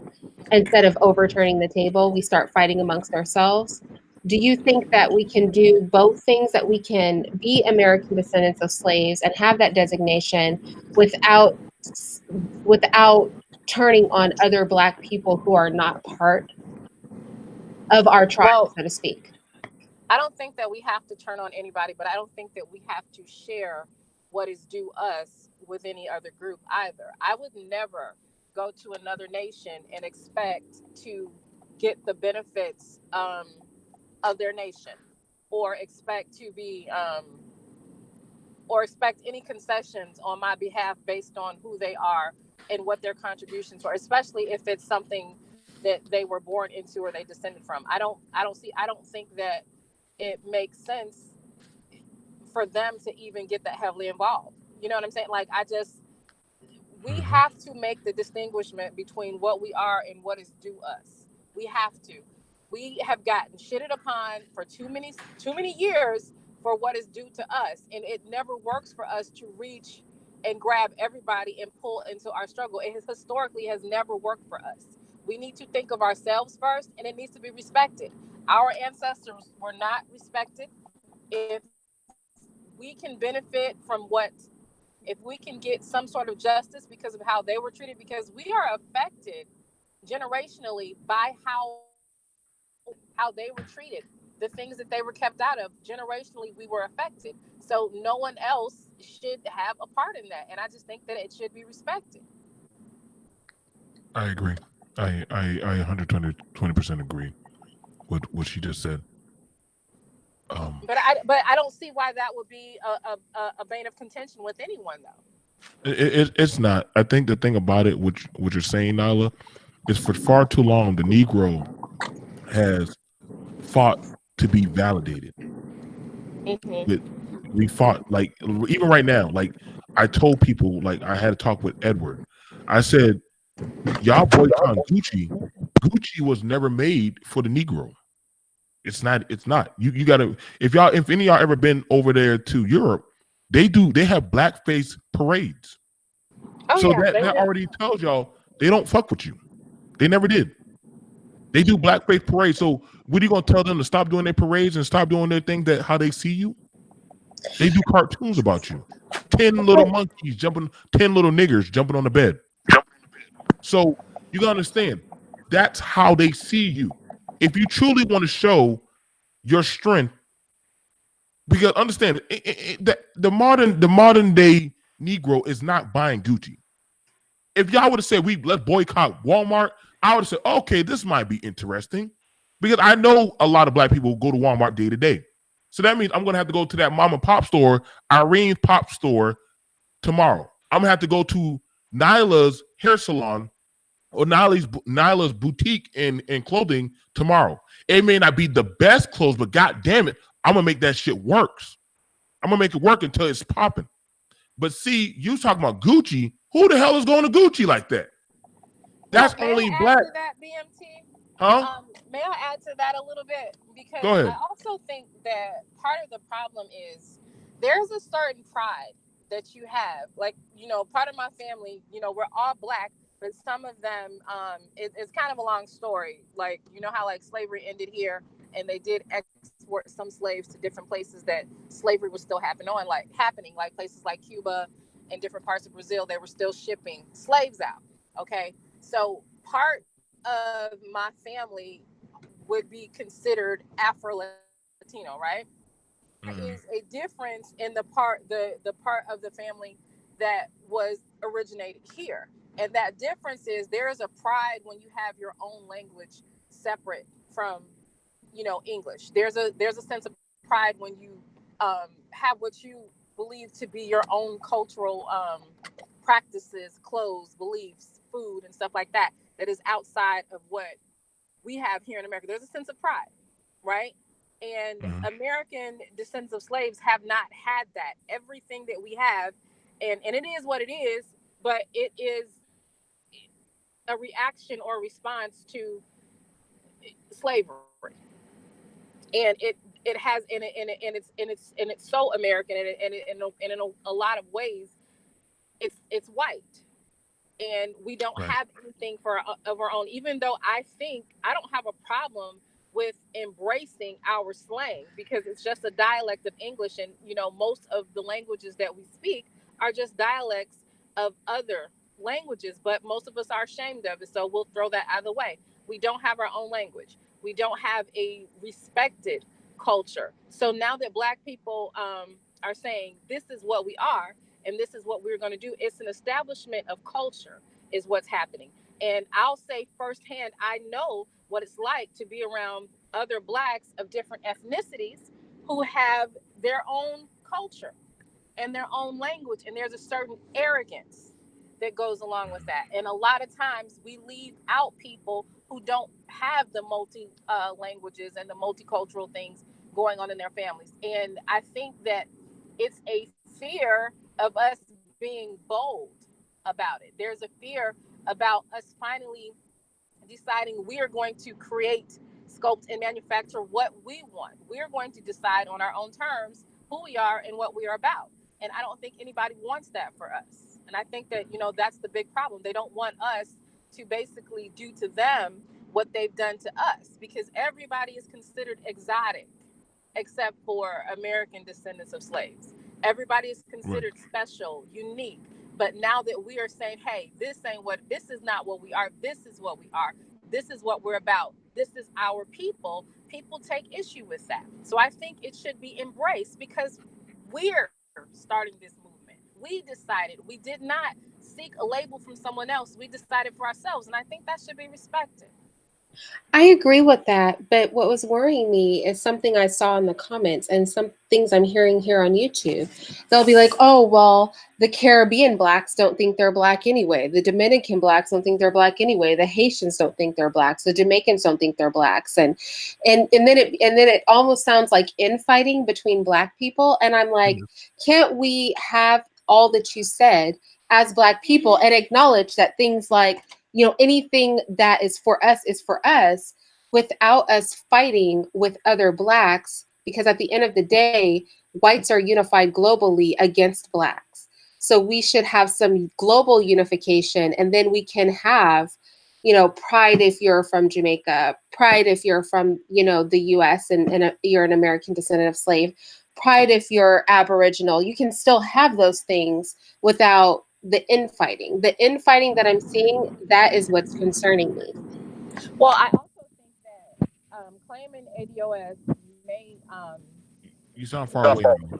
I'm sorry. Is this better? My Mm, Bluetooth That's better. sync to the car is acting crazy. Okay, so I think that claiming ADOS actually may get rid of some of these issues. You know how like you do have some groups of Dominican ethnic groups who will say, I'm not black, right? Well, I know for a fact that some of them are not saying I'm not black because they don't want to identify with us racially, but a lot of them don't want to identify with us nationally. So we are the only group of people on the planet that when someone asks us what our nationality is, we say that we're black, and that's our race. That's really not our nation. And everywhere else, when you go, if you're, you know, you go to anywhere on the continent, the people are going to identify with their nation. I'm Ugandan. I'm Sudanese. I'm Ethiopian. I'm Eritrean, or whatever it is that they are. They're going to identify with their nation. We're going to identify racially when it comes to nationality. So perhaps ADOS will give us that distinctive designation that we've been looking for. So then they can say I'm not ADOS versus I'm not black. That's basically it. And I think that has been the problem, because sometimes the people, and I know this for a fact because these are, you know, things that come up in my family. Like a lot of times they literally are not saying I am not black. They're just wanting to make the distinction between being black American, because we do have a bad reputation throughout the diaspora. We do. And so a lot of times people don't want to be identified as one of us, or they have so much pride in their own nation and their own culture that they want that distinction. And I say, let them have it. But they know racially, most of them know racially what they are, but they don't identify by race. They identify by nation. I get what you're saying.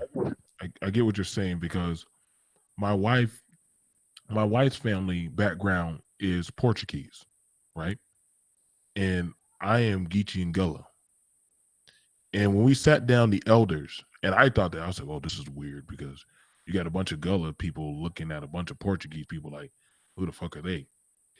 And one of the elders said, listen, I know that y'all asses came from Africa just like me.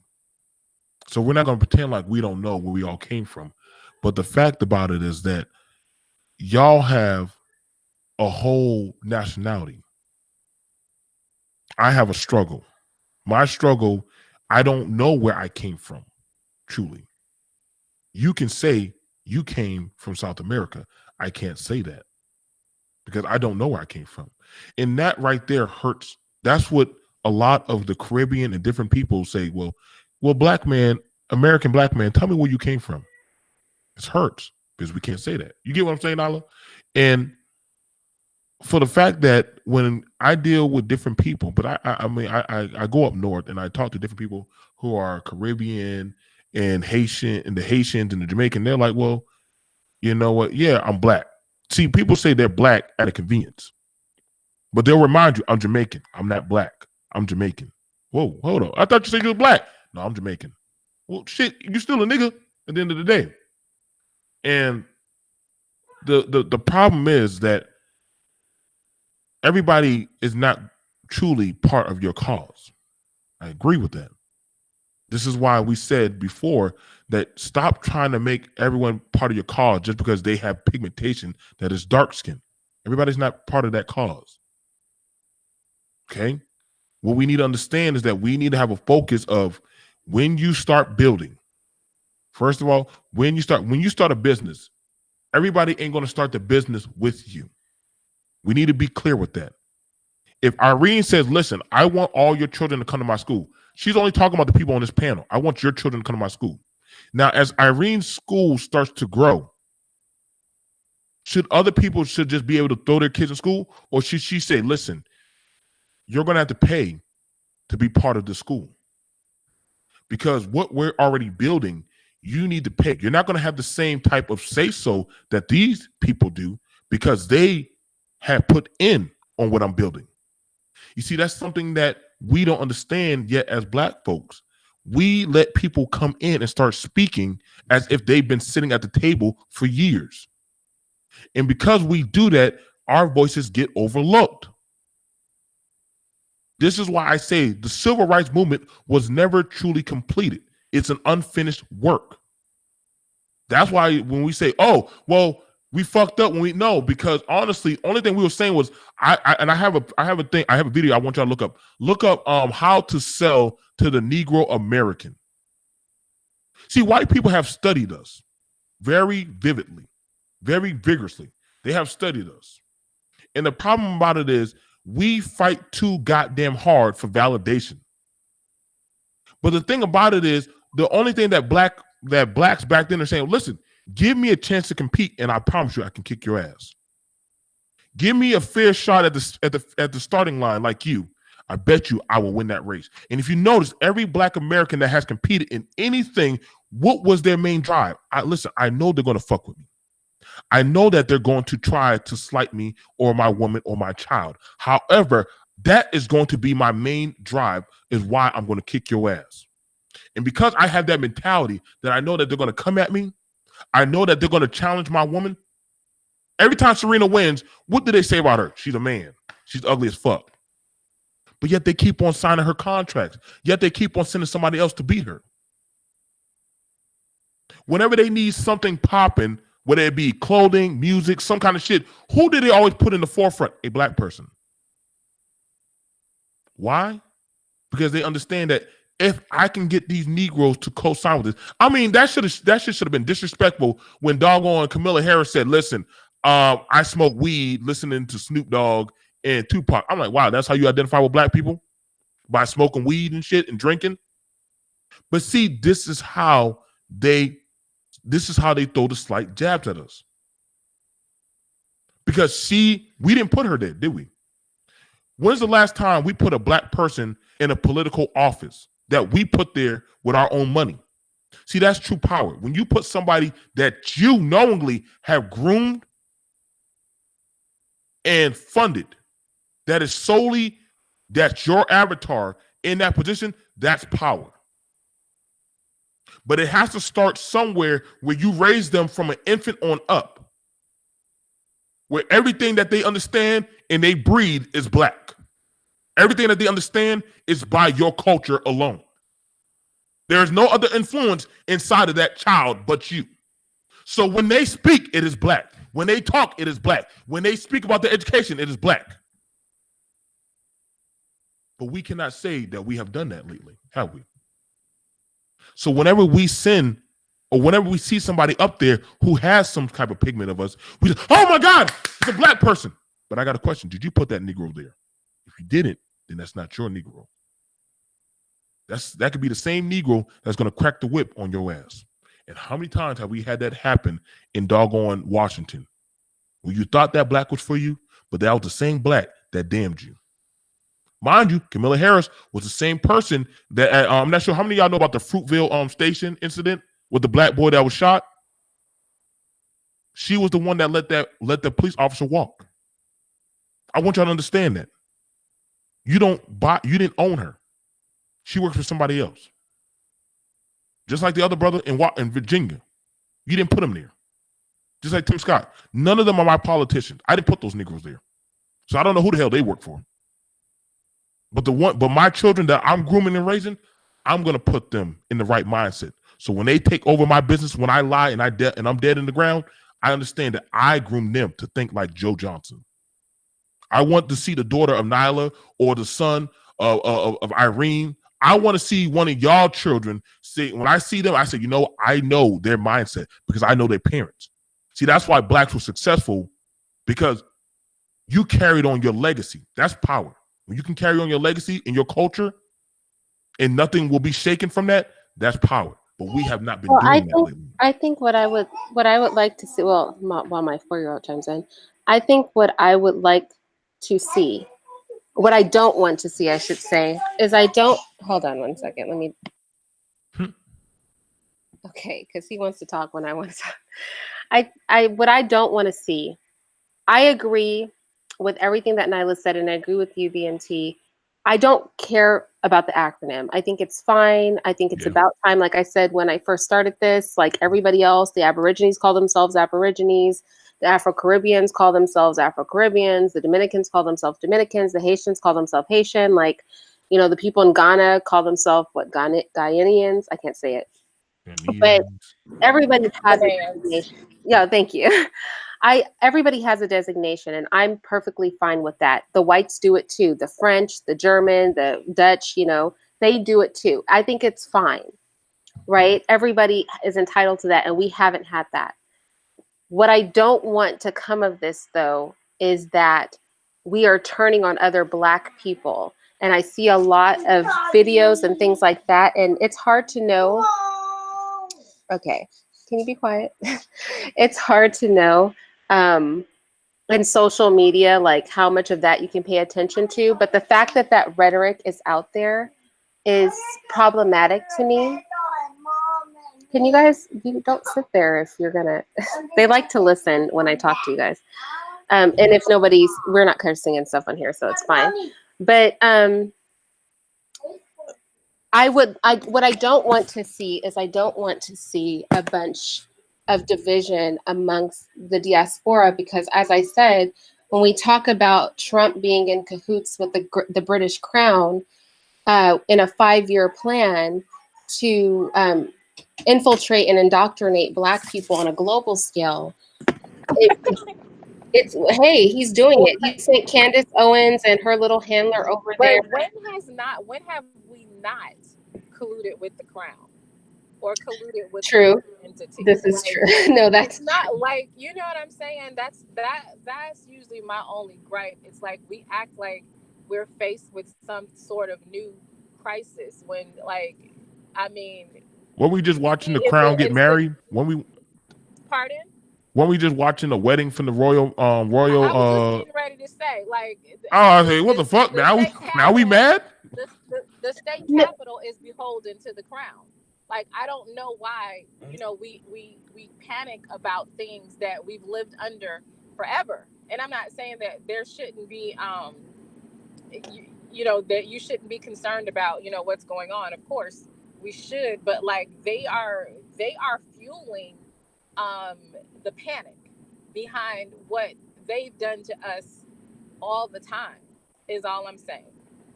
Right. I wanted to add something to your point, and then I'll go back on mute. When you were saying that you did not want the division between the different ethnic Black people, here's the thing. We've dealt with Black people of the diaspora being anti-Black American. We've dealt with that like forever, and it will never go away. There are always going to be some fractions of society and within our racial group that we are going to beef with, that their coons are not going anywhere.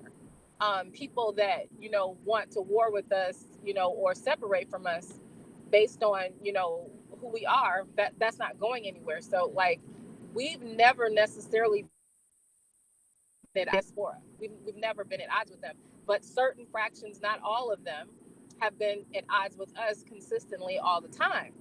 But I think the bigger concern for me is what we always have an issue with, and that is the other. And I'm just, I don't like to call people what they don't want to be called, but the other ADOS who want to be everything but ADOS. They are the ones that are a little bit more mean-spirited about us having our own separation.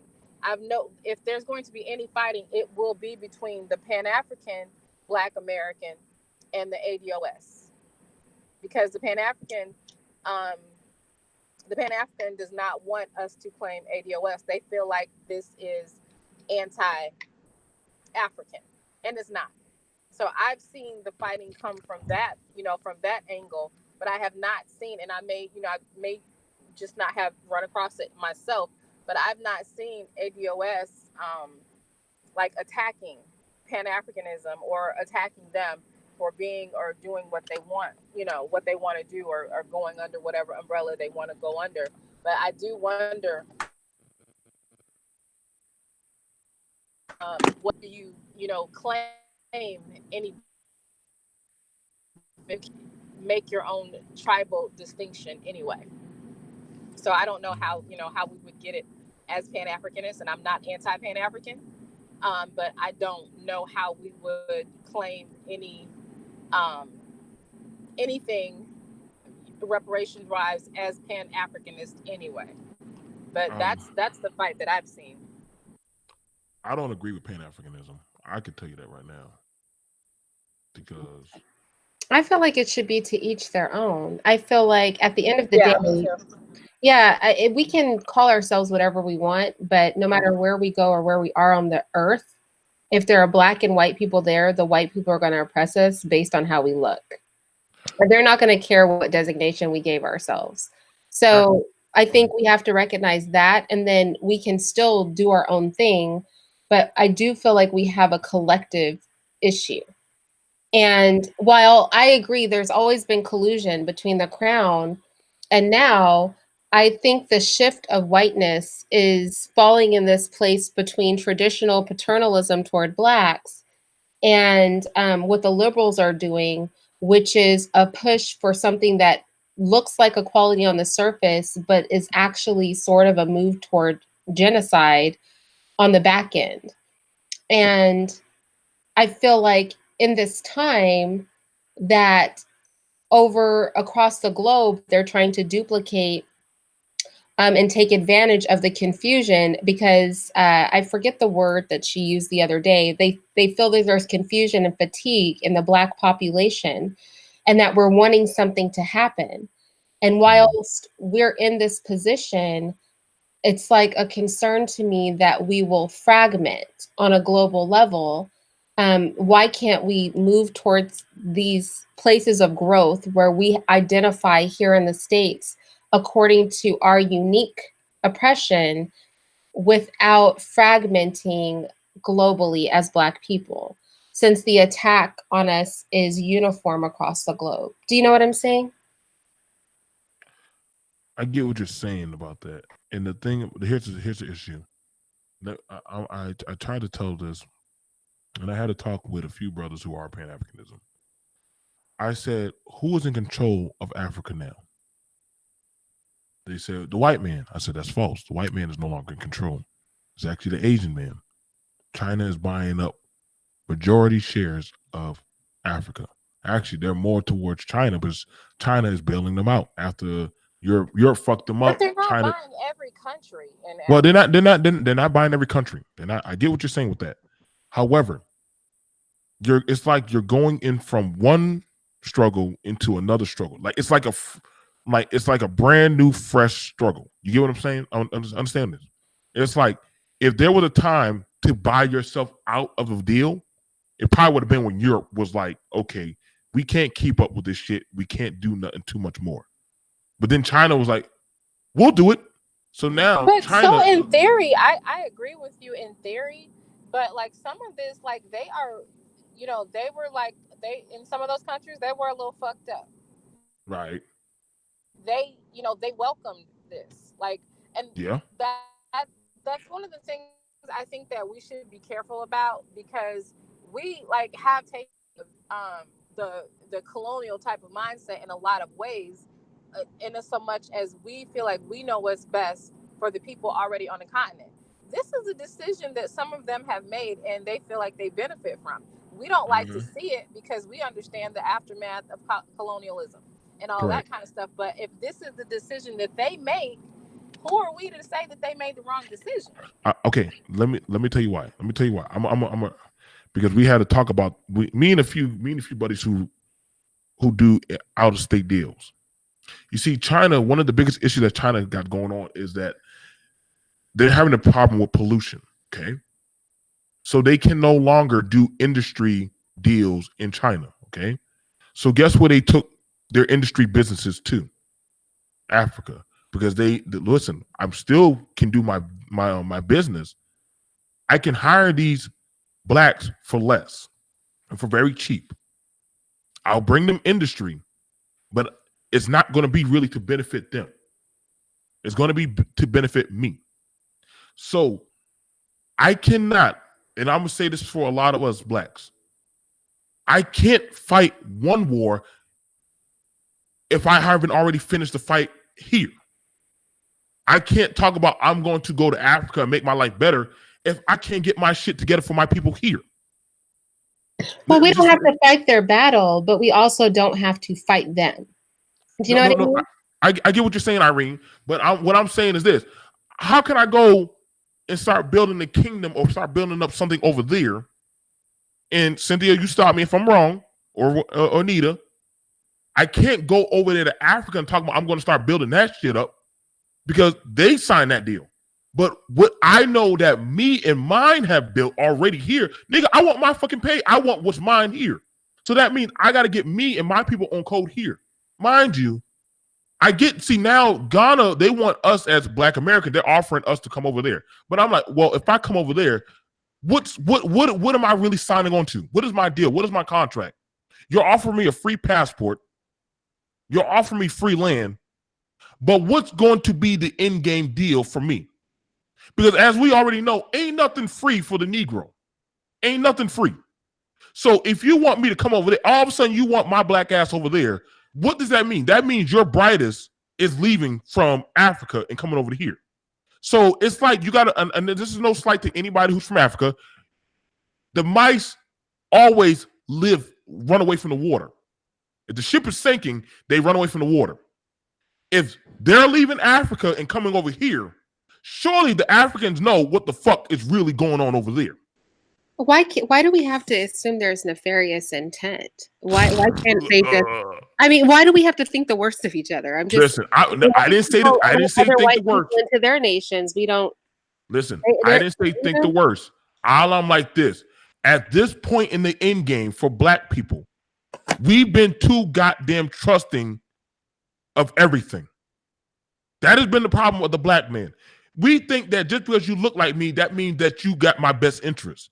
And that has been our time and time again. That has always got us fucked up in our movement, in our goddamn culture, in our businesses. It's never the person outsourced that fucks us up as bad. It's the person that's close to me that eats at my damn dinner table. The goddamn Romans didn't get rid of Jesus.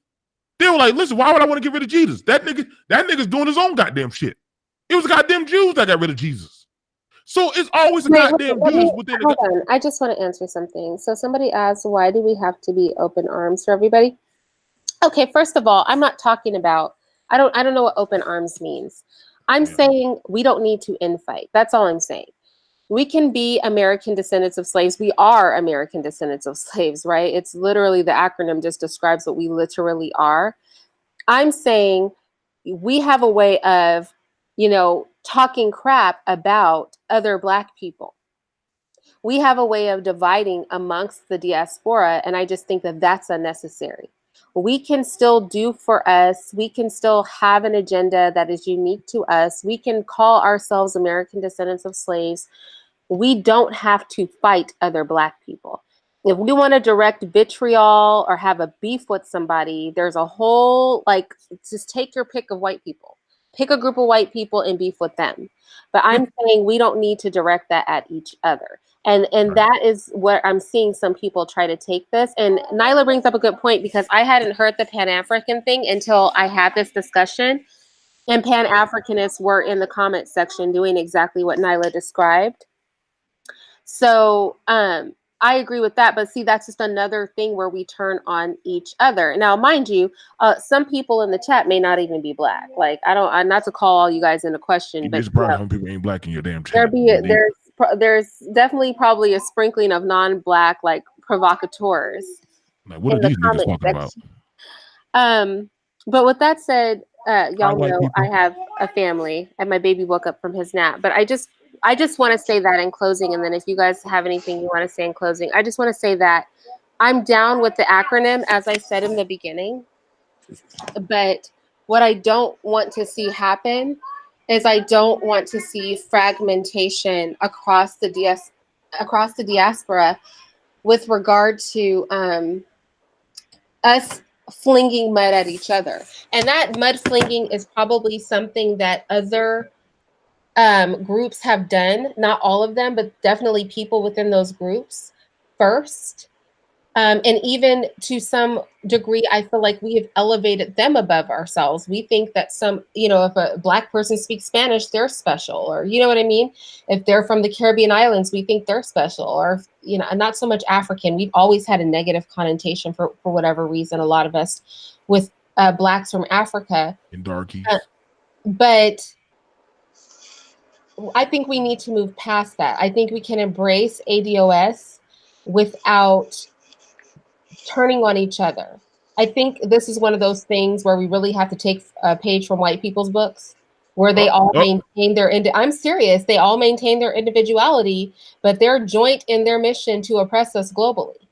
So we can maintain our individuality and be joint in our mission to be for our people and for Blackness on a global scale.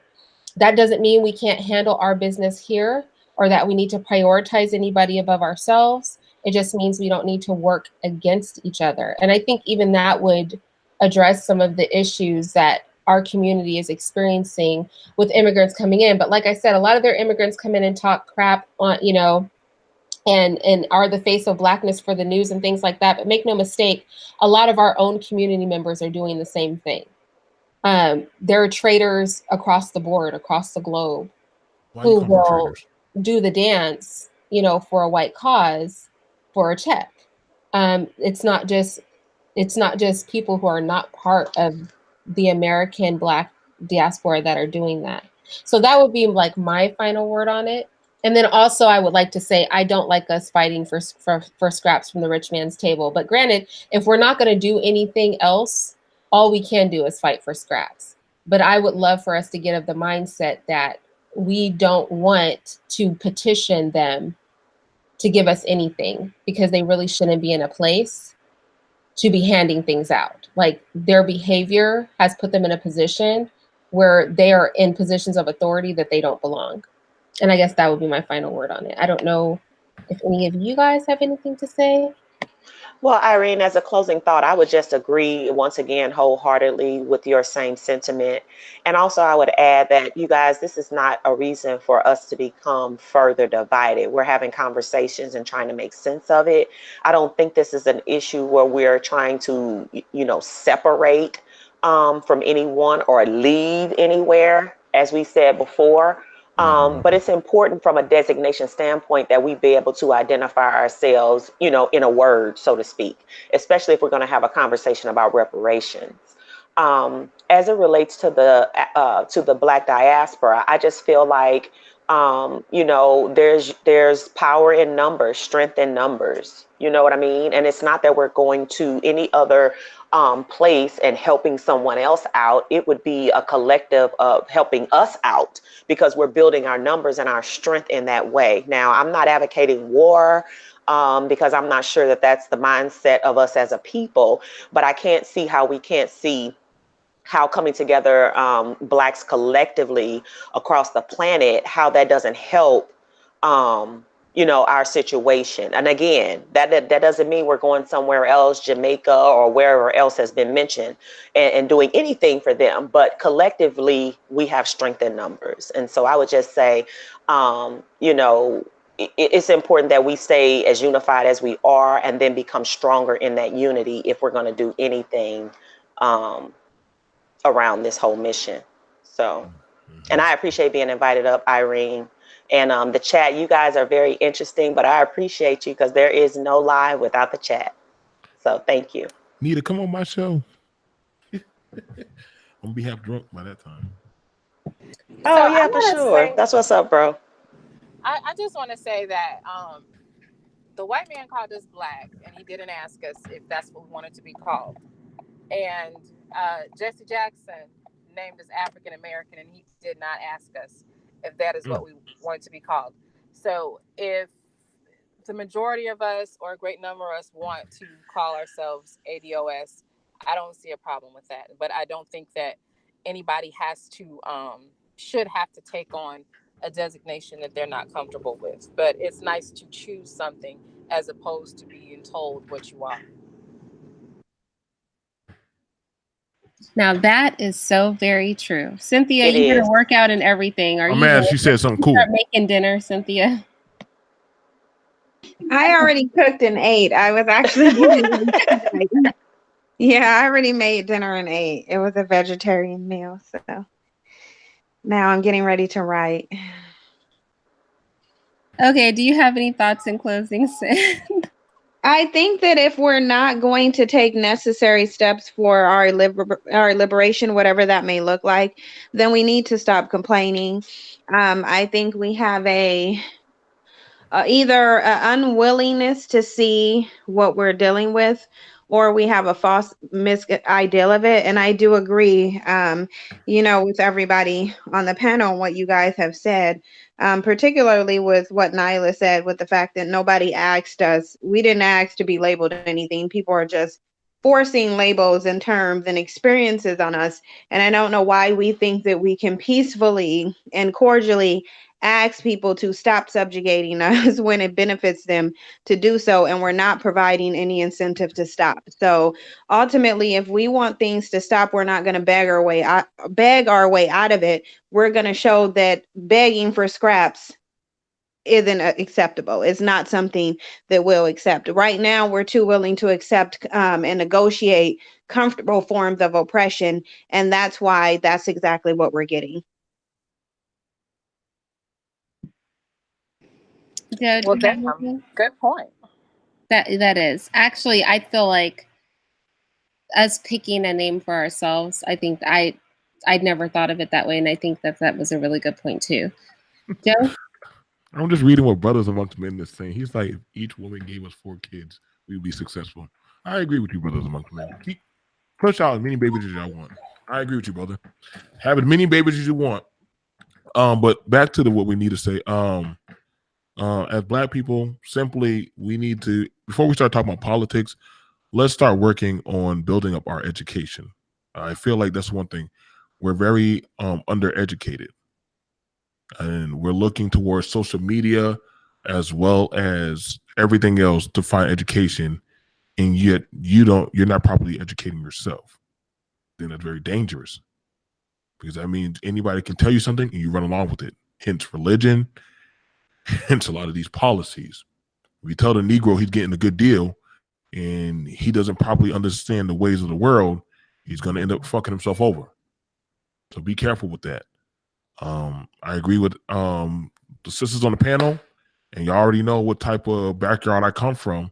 And this shows. I sat on here with Nyla. I sat on here with Cynthia. Sat on here with Irene and Nita. And yet different talking points, but yet it was all in one type of voice saying that, listen, at the end of the game, for a lot of us Blacks, we can talk that shit. You can start up any faction, any group, Blexit, what was it? Blexit, MAGA, MGTOW, Red Pill, Me Too. Y'all can start up all that goddamn groups and shit.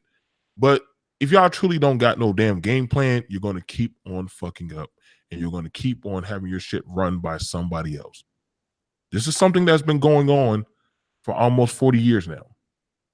And we're constantly seeing it happen again and again. This is why I'm not joining any of these groups. But it sounds like another goddamn cult. The black person, the black Negro wants to be part of something so badly. He doesn't even have an identity anymore. Because we don't really know our own identity, how can you truly fight your enemy if you don't know yourself? That's something that we really need to stop. Stop joining all these damn groups. Educate yourself, read, and educate those around you. And study. Before we come on these platforms, we have to study. Before y'all just listen to us, I ask y'all to study. Better, it's Black History Month. Don't just wait for Black History Month. Start studying up on these people that actually did stuff in our time. So that they made. The man who made blood transfusion didn't even get paid for his work. And he died in a hospital because whites didn't want to fuck with him. Though they use his shit today. Think about that. We make all these goddamn platforms, yet who profits from it? White people, not you. Hey Joe, the kids see you. Okay, you guys can see. I love you. I love my cousins. I love my cousins. Oh my god. Boy, my cousins are so bad. My cousins are so bad. But the thing about it, honestly, I just want us to possibly can we do a talk about will Pan-Africanism or ADO's work? Which one is the best insurance plan for the black? I really want to do a talk about that. That sounds like it'd be fun. I want to do about what would actually work for black people, ADOS or Pan-Africanism. I don't think Negroes really could do any one of them. But that's just. I think people got to do what's in their heart. But I knew you were gonna say something about hearts and dreams or something. This is Disney Channel. Stay cool with each other while. Okay, I've been overtaken. We just need to stay cool with each other as we do that. So I'm gonna go because where's the babies? Our authority figures have decided that the time has come. Yay! They don't. My kids don't ever come around me when I'm drinking. Can I say something before you guys go crazy? I just want to thank you guys for coming on. You know, I don't hold a lot of panels because I'm not as comfortable with it as you guys are. We did good. Managing them. Okay, so I'm gonna go. Probably because my life is a panel. That's why. Right. Did y'all kick ABL off the panel? No, he only had it. He said before he came up, he only had a few minutes. Okay, I want to say this. Does Cynthia have an eject button? No, I think he had a show. I thought y'all ejected ABL off the panel. Man, why y'all did that to my brother, man? Why? I actually like ABL.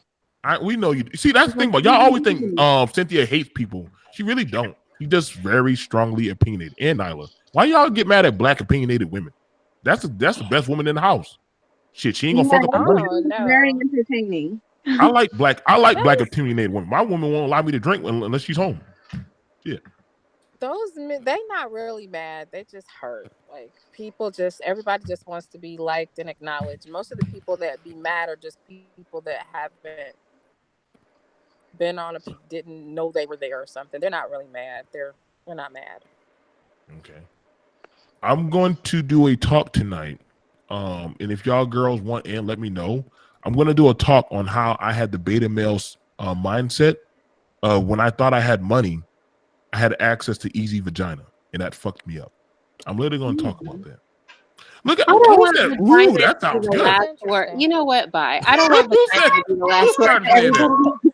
Okay, look, Christian, say peace out. Peace out. Christian, stop telling. Don't let your sister look up any more books about my alcoholism. No, your baby is chilled compared to that little dude. Sometimes she does dominate the conversation because she does think that she's a part of the panel, though. She really does. Well, at least she sounds cute. She sounds like a little toy. He sounds like a crazy person. So that's he just in the background yelling. Boys are always more hyper, it seems, than girls. Yeah, he's got a little punch to his conversation. I think my baby be acting up. Like she be like loud as hell. But you know who she likes to hear? I noticed she reacts a lot to Cynthia's voice, Taz's voice, and Ren.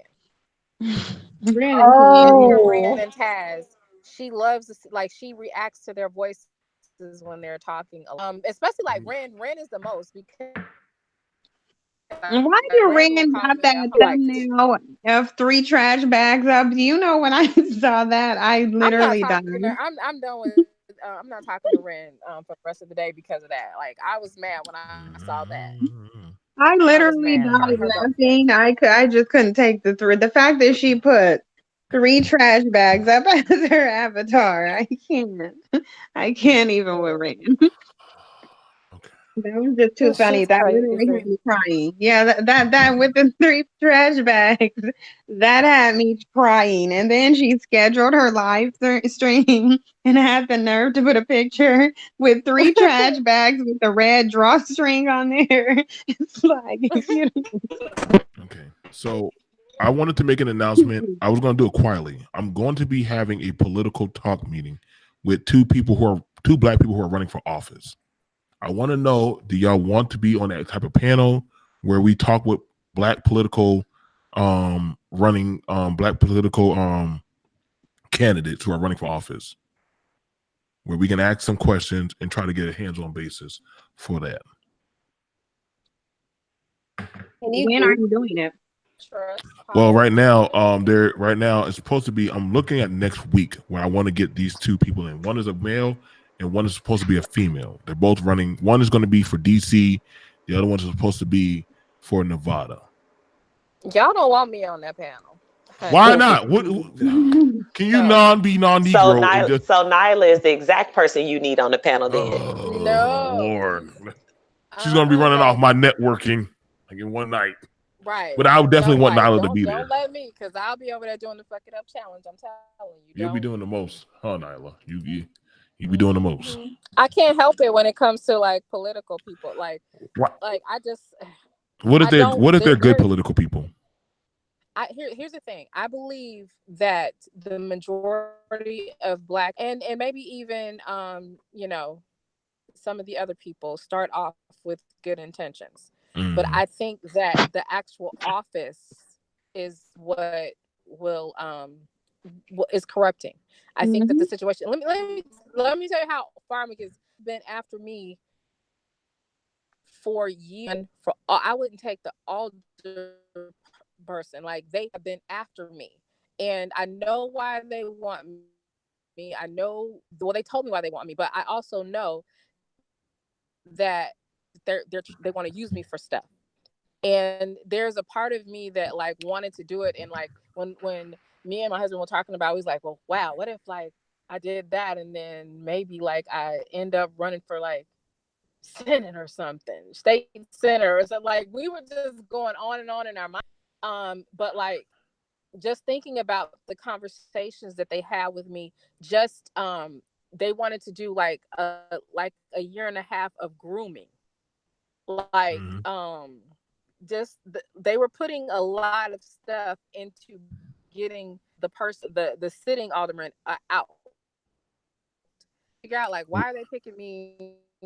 Why are they that they would not be wanting money into me unless they wanted to control me for something. So even though I could think in my mind, I'm gonna do this and I'm gonna be all for the people, I'm gonna do this, I could see they would probably put me in compromising situations. And I want my integrity intact. I don't want anybody to say that I'm bought. I don't want anybody to tell me what to do. Don't tell me shit. I don't want to be in a compromising position. And I think that they put you in those positions, end up getting dirtier by the moment, because I can't think of one petition, whether or not they started off with the right spirit or not, that has benefited Black people to some real big degree.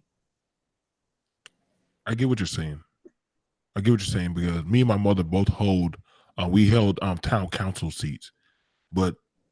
And what you say is factual. If you're going to run for town council, you don't run for it the same year that you want to run. It actually takes you time. Like you actually have to build up rapport with the people in the town, in the committee. So that means you have to do a lot of, I wouldn't say ass kissing, but technically that's what it is, because you have to be in the public's eye and they have to see an image of you to actually want to depend on you. And the thing about it is, we don't put up our own candidates. Your daughter could be a candidate someday, but it's going to have to be off of when. Well, that's going to be have to talk for another day. But when white people groom a candidate, they grew from a baby on up. They put them in certain schools, around certain networking, certain people, certain play dates. White people got it down to a science. Black people, no. Yeah. No, we usually hear some story about with some political audits tell people like we don't pay attention, like the series sleeper cell. And the thing about it, what I'm trying to get people to do is see the sleeper cell before they implode. Like, see where this shit is coming from. Like, I can, like, Huckabee's daughter is coming up. Chelsea Clinton's coming up soon. Like, so many of them, they got next and we're not paying attention. You know, like, and I even believe like a lot of the kids that we've seen behind these little movements, these anti-gun things, those school kids and stuff like that, these kids are going to come on in some realm, and they, you know, they're like, they're in our faces, and they're in these little situations for a reason. They're at these town hall meetings, they're rubbing elbows right now because, you know, they're getting us familiar with, you know, used to seeing them around. They put in place decades before, just like, you know, Bush, Senior Bush was employed like he trained every last one of his children held a seat in office except the women. Right. Every man. Right. That's pretty that I'm glad that you saw that now. I'm very impressed that you saw that. And I mean, I've been in the military for years, and I can tell you right now, I know personally quite a few senators because I've sat down with their daddies, and they would force their sons, whether they're secretly gay or whatever kind of shit that they believe in.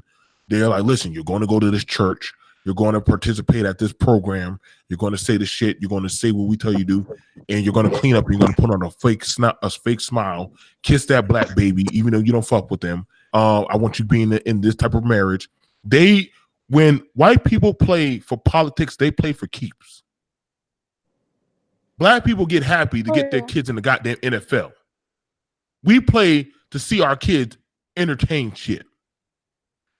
White people train their children to run the world. We train our children to be the next Kevin Hart. And because we think like that, the nigga will never really overtake the white person like that. That's something I will agree with Cynthia.